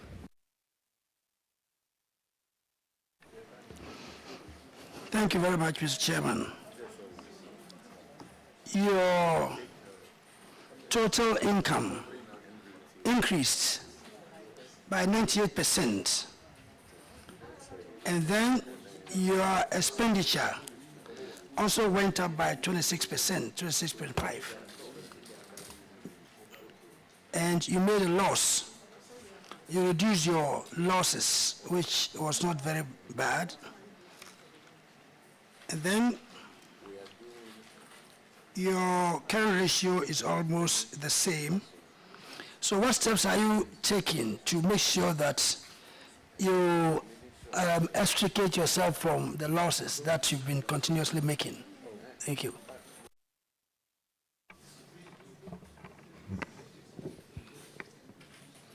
Mr. Chairman, Aviation Social Center, we've been able to open ourselves for more investments at the center, and that has accounted for the decrease in our losses and also the increment that we're seeing. So we are still working on it and talking to more investors to come and invest in the center. Thank you. So would you wait to make profit before you increase your salaries? Are you going to give the assurance that you wait until you make profit? Then you will then spend.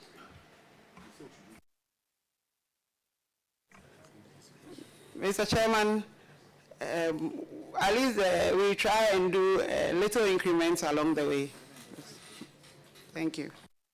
All right, Chairman, that's all. Infraction is on paragraph 2026, and Honorable OPK will take care of that. Thank you, Chairman. It has to do with under declaration and underpayment of VAT, totaling some 16,108. The auditors noted that your center declared total sales amount of about 495,000 in your monthly VAT returns that you submitted to GRA. However, examination of your center's VAT booklets indicates some 605,000, resulting in an under-declaration of VAT of 16,000. We have a table that shows that. You were advised to put in measures to ensure compliance with Act 870, and that which states that all VAT collected are properly accounted for by the center. Have you identified where these infractions are coming from? Yes, please, Honorable. And have you paid same to? Yes, please. This? All right. You showed that to the auditors. Yes, please. Auditors, are you able to confirm? Honorable Chair, the full amount has been paid to GRA. Thank you. All right. But just, so Aviation Social Center, I mean, when I'm still young, so when we were kids, I mean, used to be the go-to place for all social events. I mean, I remember we would go there for basketball and all of that. It looks like the place is virtually dead. You just see another company fix this playground there. That virtually is the only thing that is happening there. Or what's happening? Thank you, Chair. So as I mentioned, Aviation Social Center along the years sort of went down, but we've tried to open a place up. So the company you mentioned is one of the investors that we invited to come and invest in the center, to open it up again for people to realize that, well, Aviation Social Center is still the go-to social center in Accra. They are not the only ones there. We are in the throes of getting other investors to come in there. So we hope that's from. Please kindly take steps to get more people. I mean, you have big institutions under the ministry, and they can come in there as corporate social. We need a place for the elderly to even be whiling away time during the day. And your place is very close to town. They can come there. So we could have like a veteran center or an elderly center where they can come and sit. So please kindly consider all of this and do something about it. Okay. Well noted, Mr. Chair. Thank you, Chairman. Thank you very much. Aviation Social Center Limited, you are discharged. And Ministry of Transport, you are discharged also.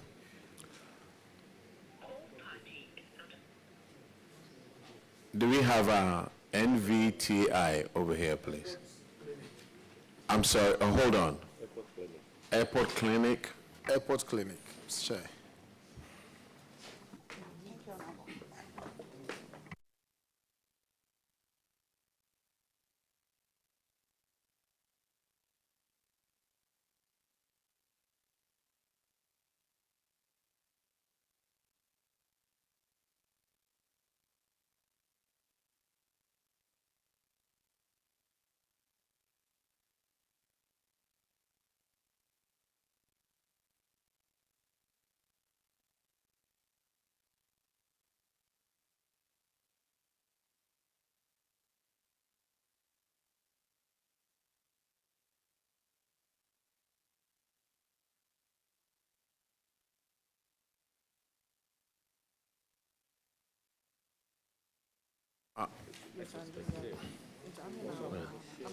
Auditors, you have anything on airport clinic?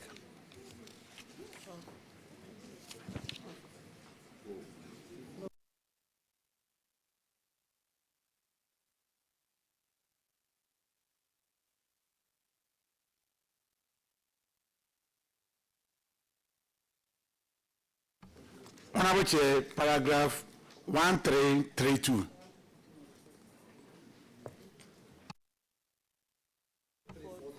No, 1332.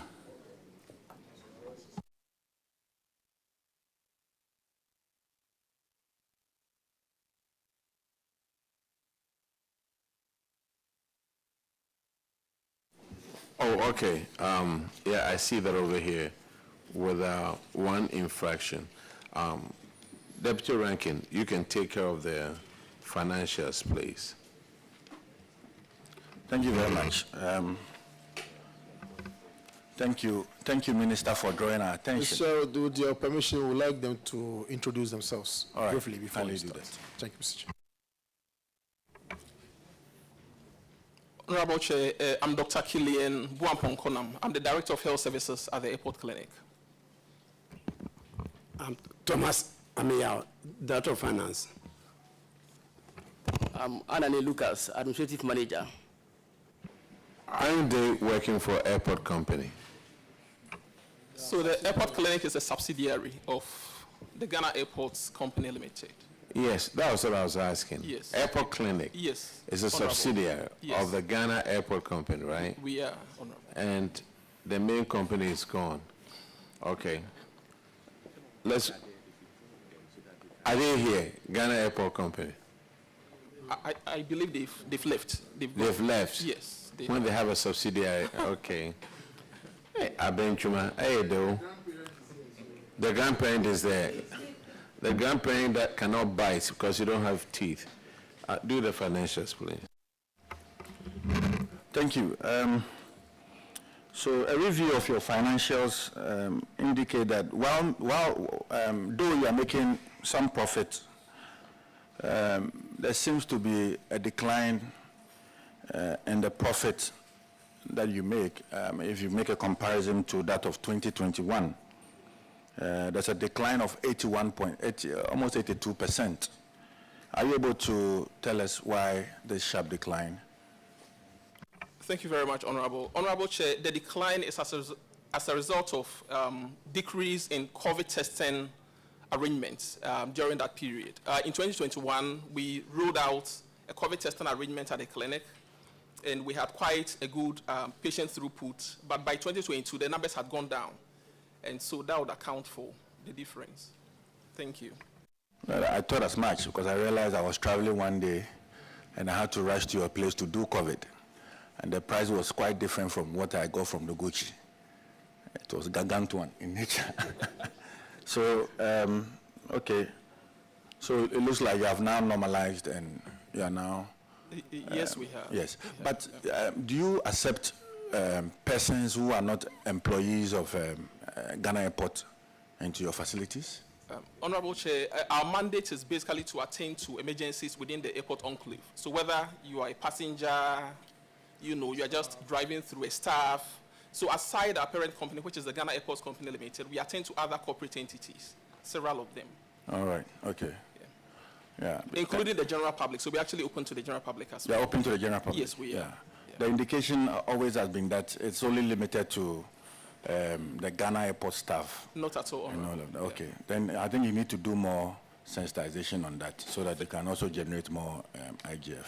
Thank Chairman, you. so I think basically their financials look good, and auditors indicate that they are able to meet their short-term financial obligations. Thank you. But Ghana, what they call it, Airport Clinic, you have a standing debt of over 15 million Ghana cedis. Honorable Chair, we are pleased to indicate that the said amount has almost all been paid. How much? A total of 15 million 3,120.43 cities has been paid, leaving an outstanding balance of 7,297, which is being contested by the two entities that owe those debts. And we are still pursuing to have them recovered. Look, you have done very well. For Ministry of Transport, you are the only one that seems to be working on your debt. Thank you very much, Honorable. The rest of them have gone to sleep. That's why the grandfather stayed around, because he knows this one was good. Thank you, Honorable Chair. The rest of it that you have to collect, how long is it going to take you to collect that one? Okay, so You've done the 15 million. Yes, so some 2,000 cities actually in contention, and this is about a patient who was rushing from one of the hotels that we provide service to. Unfortunately, that patient was unaccompanied, and the patient passed. In fact, we had to even refer to 37. So that is a debt that is hanging. The remaining 5,000 cities or so is owed by PW, which is one of the other companies that we provide service to, and we are still pursuing. There was some leadership change, and that resulted in, a bit of transitional issues that, made it difficult for us to be able to recover that. But we are working on that. Thank you. Auditors, could you confirm what they just said, please? Honorable Chair, an amount of 15,003,120 cedis has been paid, leaving a balance of 7,297.55.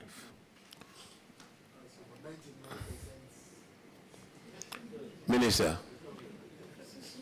quick clapping for yourself.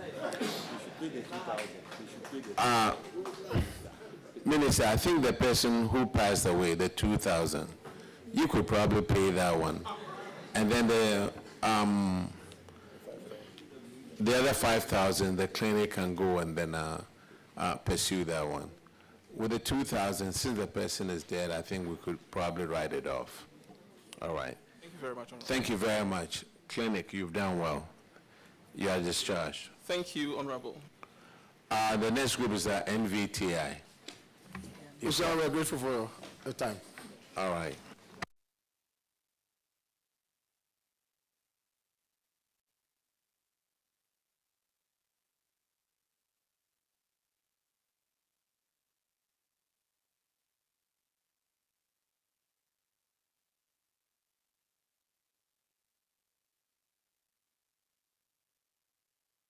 Please introduce yourself to the committee, please.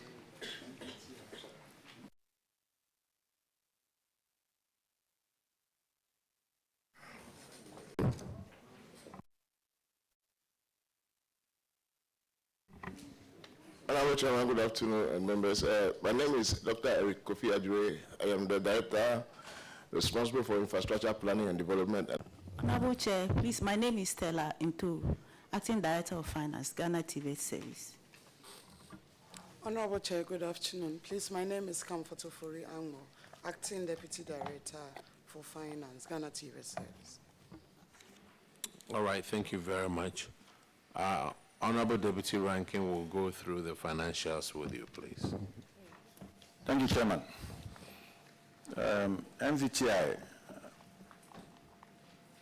you ended the year with a deficit of 1,890,000 Ghana cedis.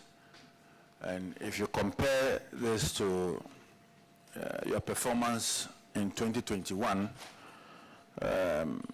we saw a deficit of about 263,000. And this represents over 600% deterioration in your financial performance. For an institution that largely depends on government salvation, are you able to tell us why we are seeing this sharp deterioration? Yes, Honorable Chair. Please, the loss was due to the fact that there was an increase in our expenditure.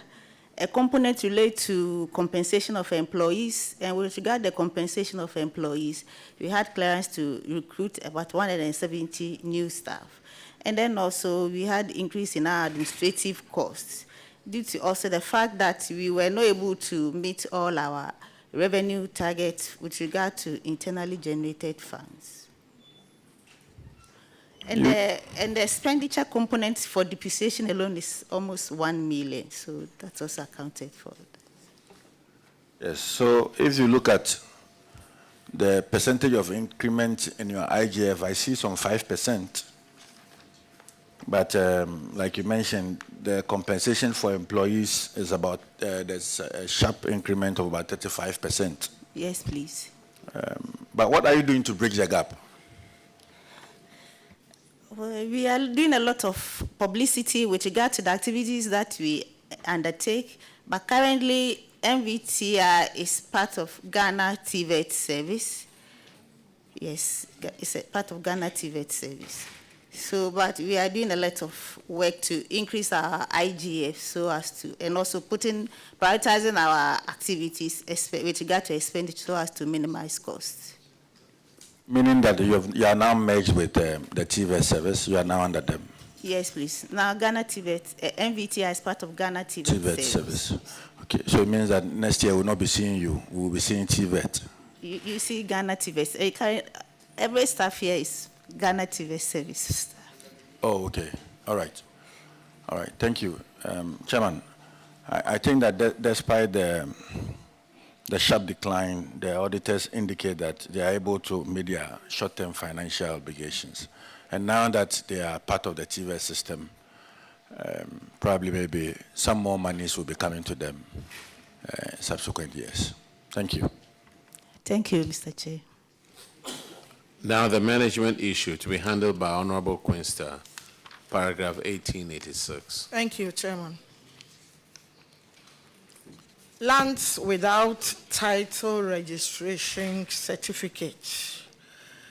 Yeah, it was noticed that apart from the head office, the institute did not have land title for 33 parcels of land on which various schools and offices have been located. And the institute risk losing these lands in the event of litigation. Management was recommended to secure the land title certificate. Have that been done? Yeah. Thank you, Chairman. That particular issue has been taken over by the TVET Service Council, and a directive was issued that data should be collected regarding all the 260 institutions under Ghana TVET service. And that was done, or I may say it's also a work in progress. And at its last sitting, 25th of July, a directive was also issued that a letter should be sent to all the regions for the completion and commencement of the registration of all institutional land. And that letter has been served on all the regional directors, and ultimatum was given as well that a feedback should be given to council and management by 16th of December 2024. Thank you, Chairman. Auditors, can you please confirm for me?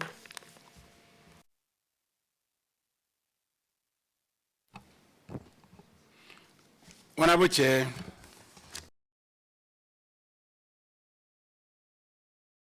site plan and for 6 institutional lands, and 6 institutional lands are registered also under the Carrick Church. That is what we can say to this issue. NVTI. Yes. There need to be a sense of urgency on trying to register these lands.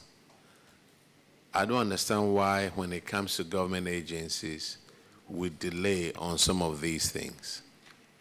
If you are not careful, somebody will put up a house right in front of your headquarters, and there's nothing you can do about it.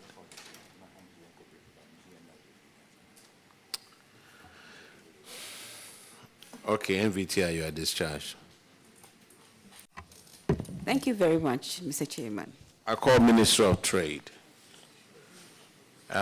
Ghana Enterprises Agency.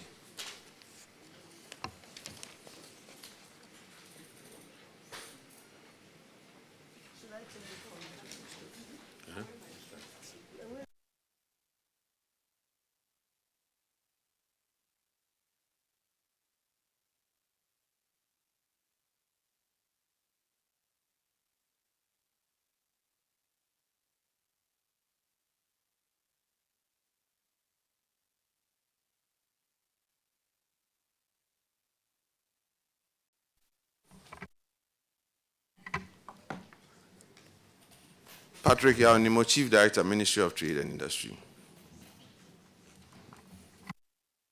Kosi Yankia, CEO, Ghana Enterprises Agency. Anna Mohimson, Deputy CEO, Ghana Enterprises Agency.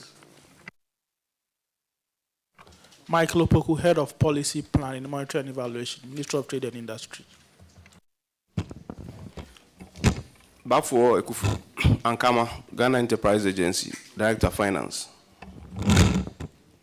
Erica Fram, Acting Director, GA, Financial Support Services Directorate. Joyce Noel Kwote Papafield, Director, Administration, GA. Emmanuel Frifa, Internal Auditor, GA.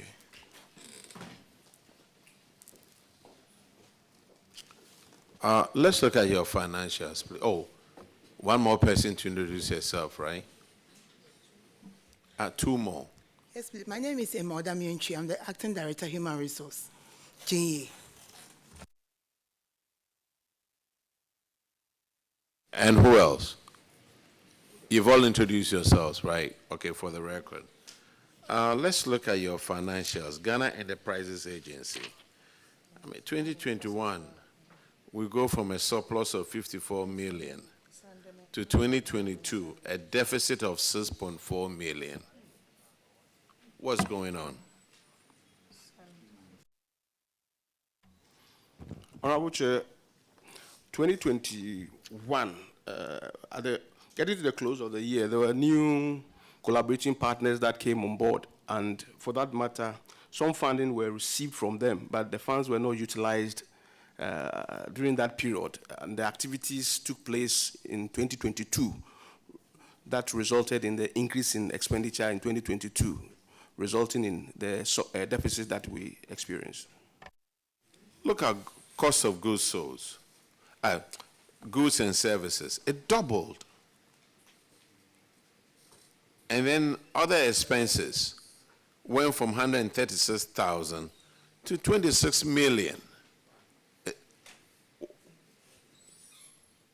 Honorable Chair, like I earlier indicated, under administrative expense, those were the expenditures the new expenditures that came on board as a result of bringing on board the MasterCard Foundation project, then the Ghana Economic Transformation project, and Ghana Jobs and Skills project. So all these activities took place in 2022. That resulted in a huge, just about 82 million additional expenditure that came on board.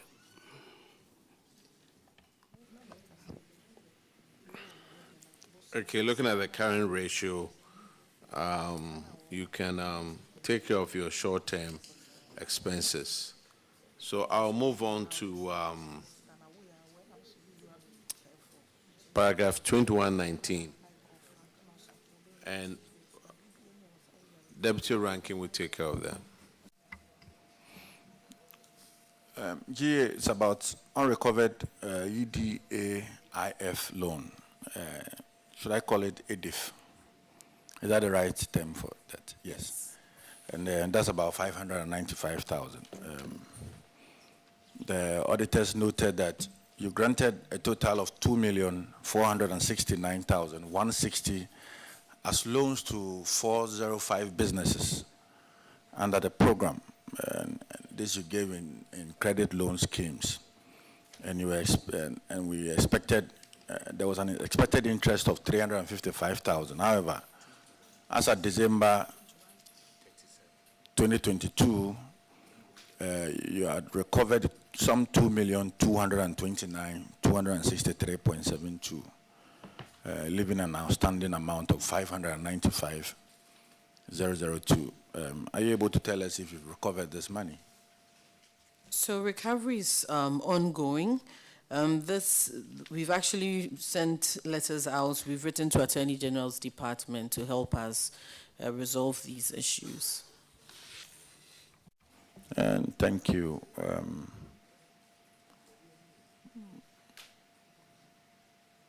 So 80% of the loans have been recovered.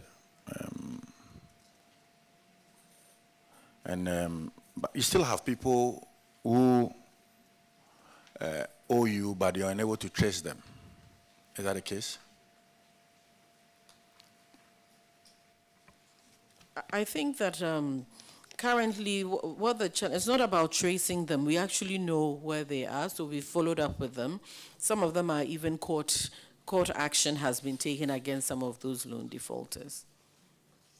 All right, thank you.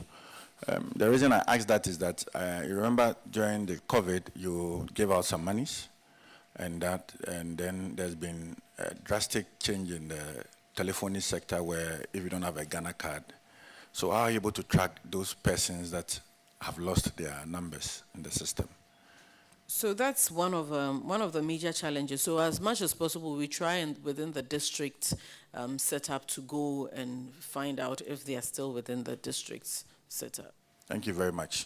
I mean, day in, day out, I get calls from my people that you are chasing them for your money, which is good.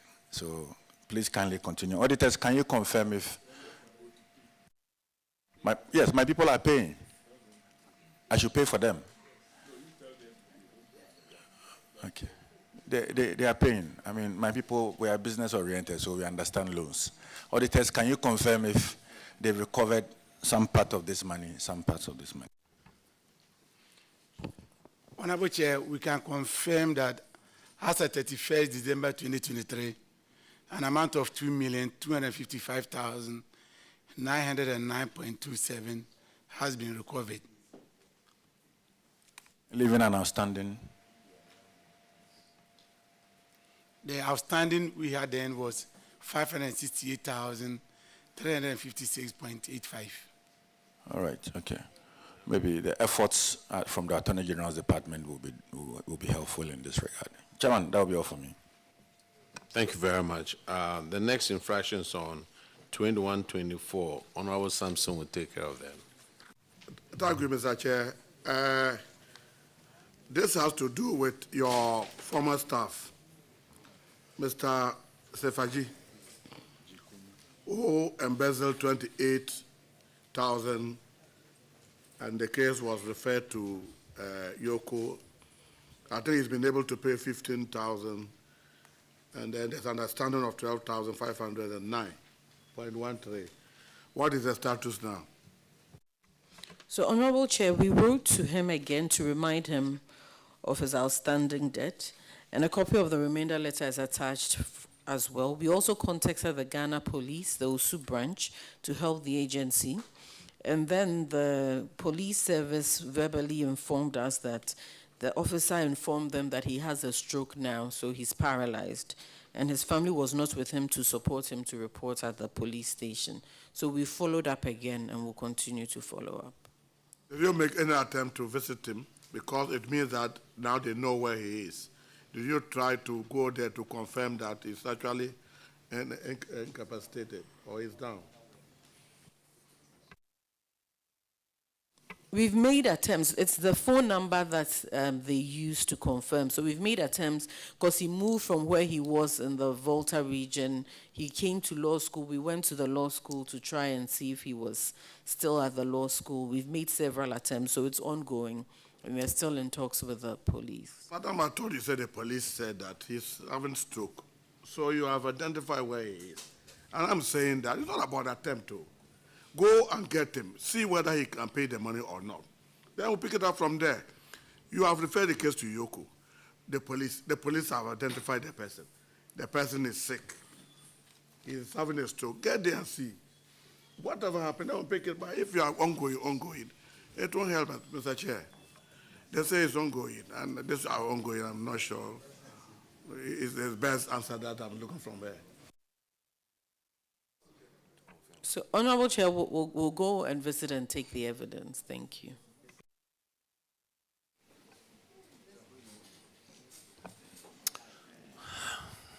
The next infractions on paragraph 2129. Honorable Isaac Opoku will take care of them. Thank you, Chairman. Chairman, it's about encroachment of lands. And you have 3 parcels of land which have been encroached. One in Ashanti region, specifically at, is it Atasomanso or Akasu? It should be Atasomanso, I guess. The other one is Takrady and then Kanda. What steps have you taken to secure the parcels? So with the land at Atasomanso, that one, we are actually going to fence it. We're building a wall around it. It hasn't been encroached upon. With the second one, the Kanda issue, it's a long story, but in 2019, the agency actually in 2015, the National Board for Small-Scale Industries at that time started the process of transfer of documents for the land. In 2019, the agency continued the process and engaged Land Commission to conduct a cadastral survey and coded site and to develop a coded site plan for the land. When the then NBSSI applied for the title documents, the Land Commission informed the board that a letter dated August 2019, NADMO had applied for a lease, which included the site. Due to that reason, the Lands Commission was unable to grant the lease to either party until an amicable resolution of the conflict. Due to what had happened over time, the Ghana Police and NADMO had gone on the land, and the GEA Governing Board wrote a petition to the Office of the Chief of Staff to help intervene and resolve the issue. So we are still working on that to be able to address the issue between NADMO and us, since we are both government agencies. Are you saying the Atasomanso parcel is yet to be fenced? Because according to the auditors, it's been fenced already. No, we are now building, it was a makeshift, and so we are now building a proper wall fence. At that time, we didn't have the funding to build a proper fenced wall. Please intensify your efforts, because from the narration so far, it's not assuring enough. Sure. Yes, so please, otherwise, these are prime lands, lands in prime areas. So you have to intensify your efforts and ensure that they are all secured. Right. Chairman, I think we can make progress. All right, the next infraction is paragraph 2137. Honorable Aka will take that. Thank you, Chairman. That is about your dilapidated state agency bungalows in 4 regional offices. I'd like to know if you have now finished the renovation. So unfortunately, we were not getting any capital funding from government to support capital expenditure. Fortunately, we have some support, and so the board gave approval, and we have initiated the process of upgrading the bungalows. Madam, I love your English, the way you express yourself, but let us go back to the financial. You see, that same year, you spent 132 million, an increase of about 107% on goods and services. And then other expenses, you increased from 19,267% on other expenses. So it's quite surprising that these bungalows were there.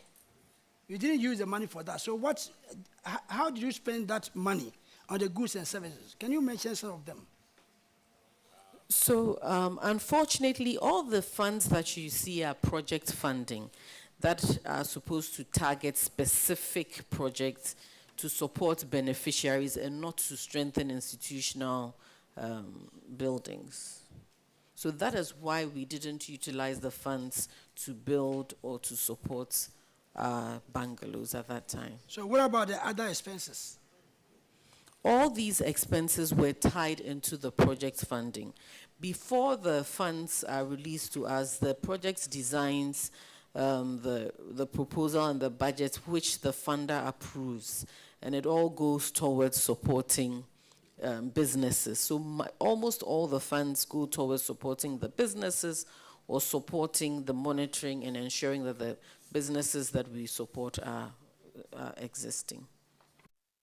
I wish next time you can have a breakdown of the use of these monies. Because if you were able to spend that quantum amount of money and then you have your bungalows going bad, it raises some sort of question. So how long do you think you can take to renovate these bungalows? God willing, in a year. Chairman, God willing, I say Yes. in a year. God will bring some money. God will also happen. Yes. Honorable member, you see, the accounts over here are just a summary, and I'm probably sure that they have the details somewhere. But, madam, let's try and then fix the bungalows. Okay, that'll be all for you. Thank you very much. Yeah, this. What about Ghana Supply Company? Oh, they came already. Honorable Chair, I've repeatedly indicated to the clerk that Ghana Supply Company is not under the Ministry of Trade. It's not? No, please. Oh, okay. I've even written formally before. All right. Usually, Yeah. I mean, when the auditors audit, where they place them is where we look at. So if Ghana Supply Company is here, you have just 2 infractions.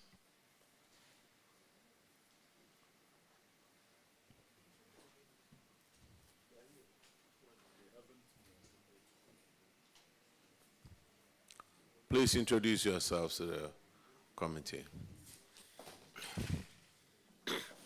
Abraham Benapadam Jawol, MD, Ghana Supply Company.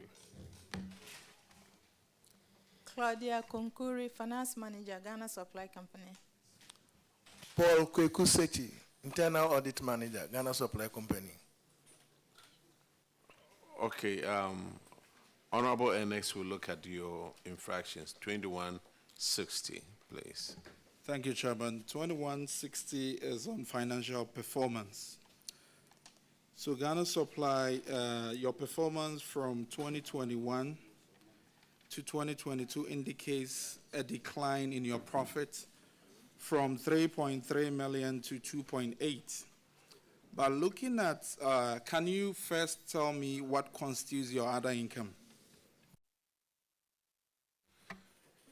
Honorable Chairman, our other income mostly is rent, because we have surplus offices that we are not using by ourselves, and so we rent it out for some income. So what accounted for the decline in 2022 in other income? It's about the place is some traffic prone. So a number of people left the place, and also because we are not able to deal with that situation and we don't have money to also renovate the place, and sometimes it's quite difficult to get and retain tenants. Thank you. And for your income, I see finance charge, 571,075. What is that about?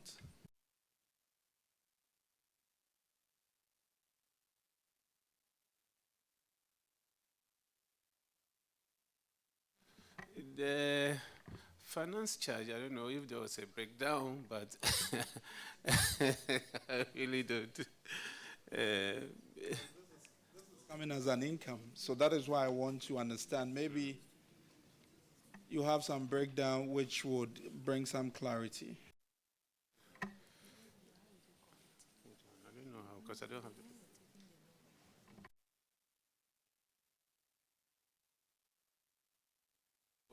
I don't know whether we did some invoice discounting with a bank.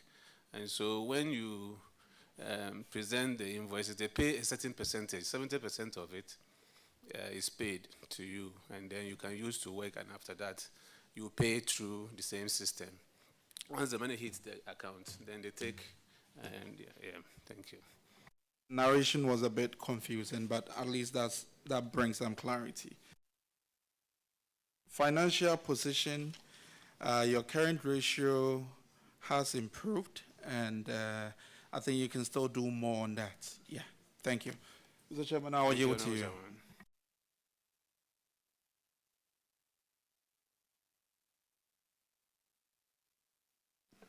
All right. The infraction is at paragraph 2170, Honorable Kofi Adams. Well, you indicate your other income basically is coming from your rent. But surprisingly, the auditors realize you are not taking good care of your headquarters structure. So you are even losing some of these clients who are renting your facility. Why are you not taking care of the headquarters that is giving you other income? Honorable Chairman, we do, maybe not to the level that is expected. And it is because we don't really have enough funding to do that. Ghana Supply Company is all on its own. Government is not supporting in any way. And it's from the operations that we are able to run everything about the company. So, and also we had this difficulty with our bills at the Ministry of Health. They are not paying, I don't know, but we've been following. So we were hoping that if we got paid from there, we'll apply some money to deal with some minor repairs like. What about Ministry of Health that you have problem with? We work for them. We clear their pharmaceuticals and other stuff for them.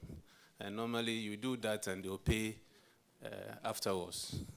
But sometimes it gets there. I don't know whether it's the releases from government. Sometimes that's the excuses that are given.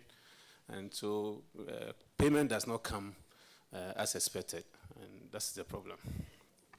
Do you clear some of their things or you clear everything for them? I don't know whether we clear everything, but we clear most of their things. Most of their things. It's interesting to know that they are not paying you, but they find money to pay sometimes in advance for things they don't even utilize. But I'm worried that, where's your head office building located? Where? It's located directly opposite Cocoa Board, Republic House.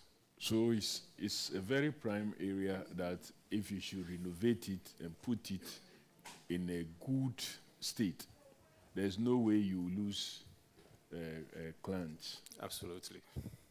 So why not try other means? Private persons are able to renovate such structure and it even raise the value of the building. But the picture painted by the auditors is not good. It doesn't look good. Yes, Honorable Chairman. We have initiated those engagements with some private people to see how we can even redevelop the place. And again, we haven't concluded on those discussions. So we hope to, if we are able to get through to that, maybe that will be able to.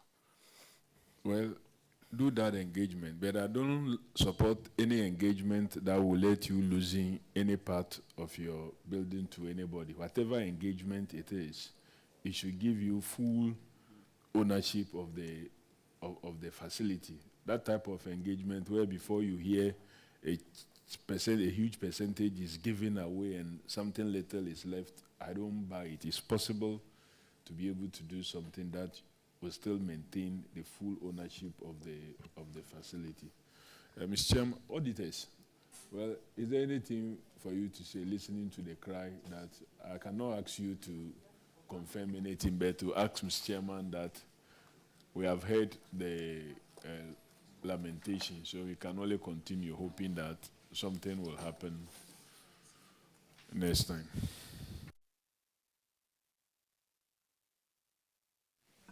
Your head office, how many floors? We have 7 floors. 7 floors. Yes, And Honorable. do you go by stairs or elevator?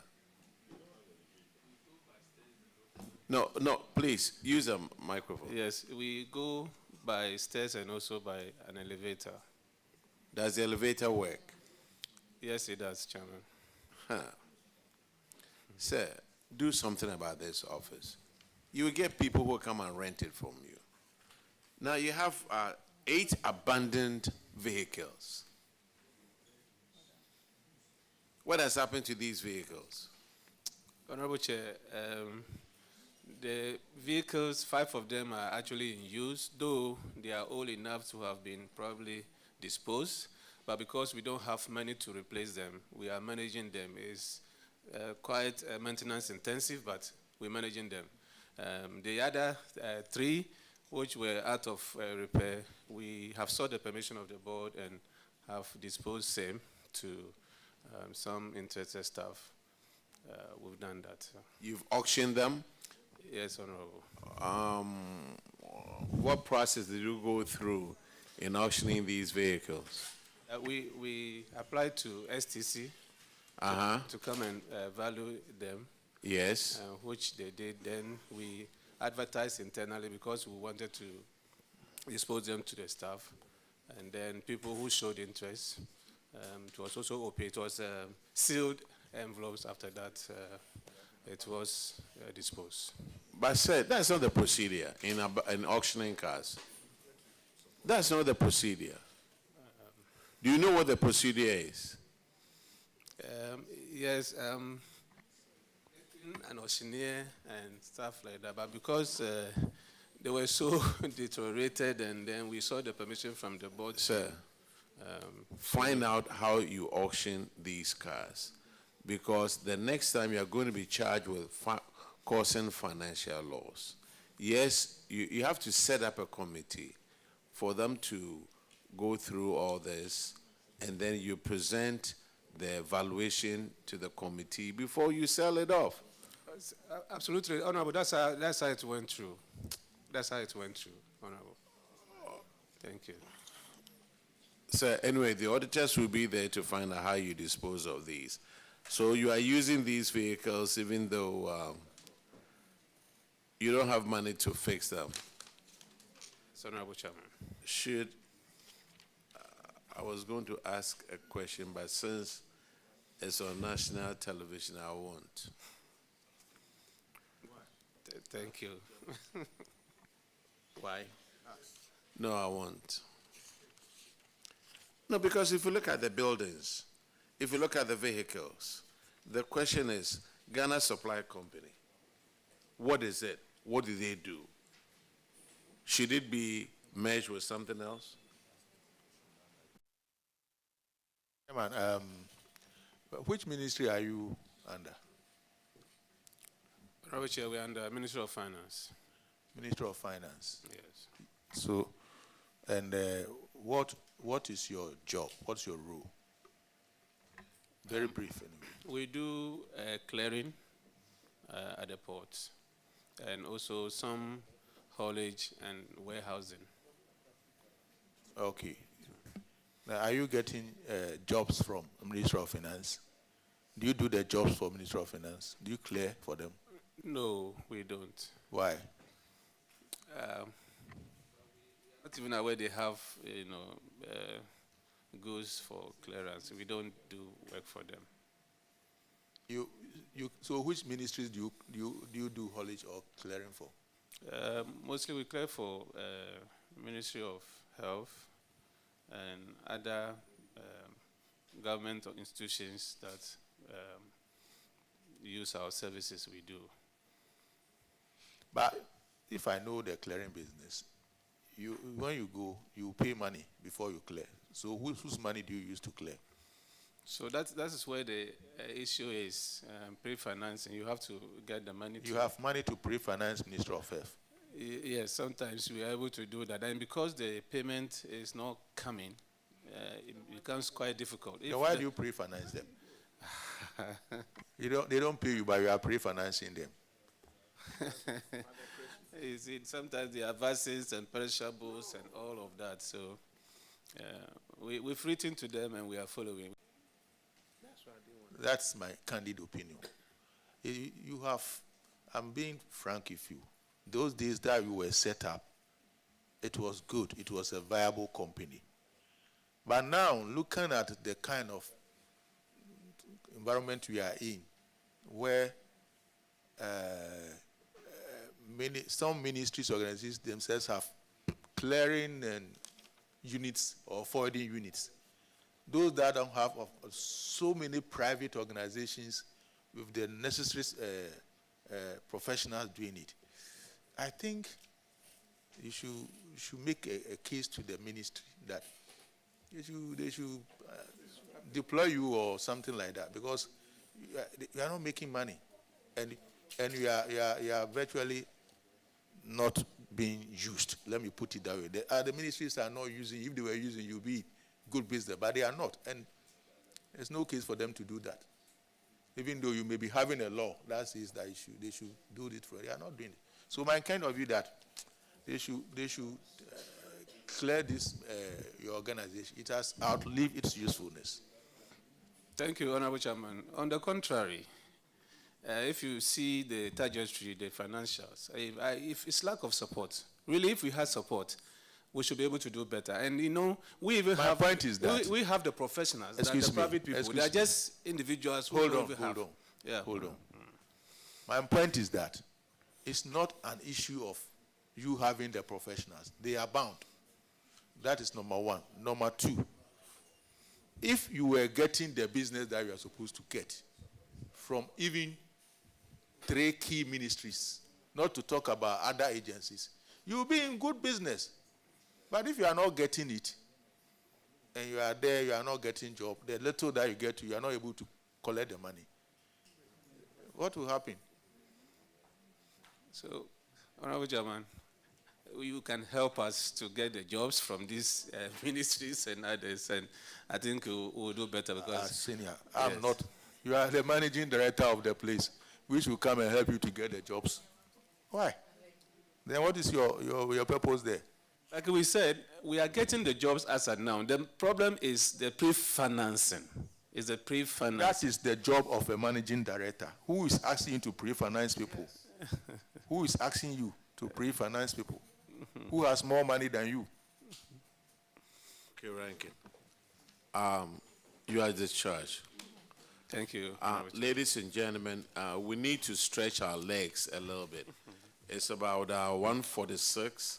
We'll be back in 45 minutes. So by 2:30, we should be here.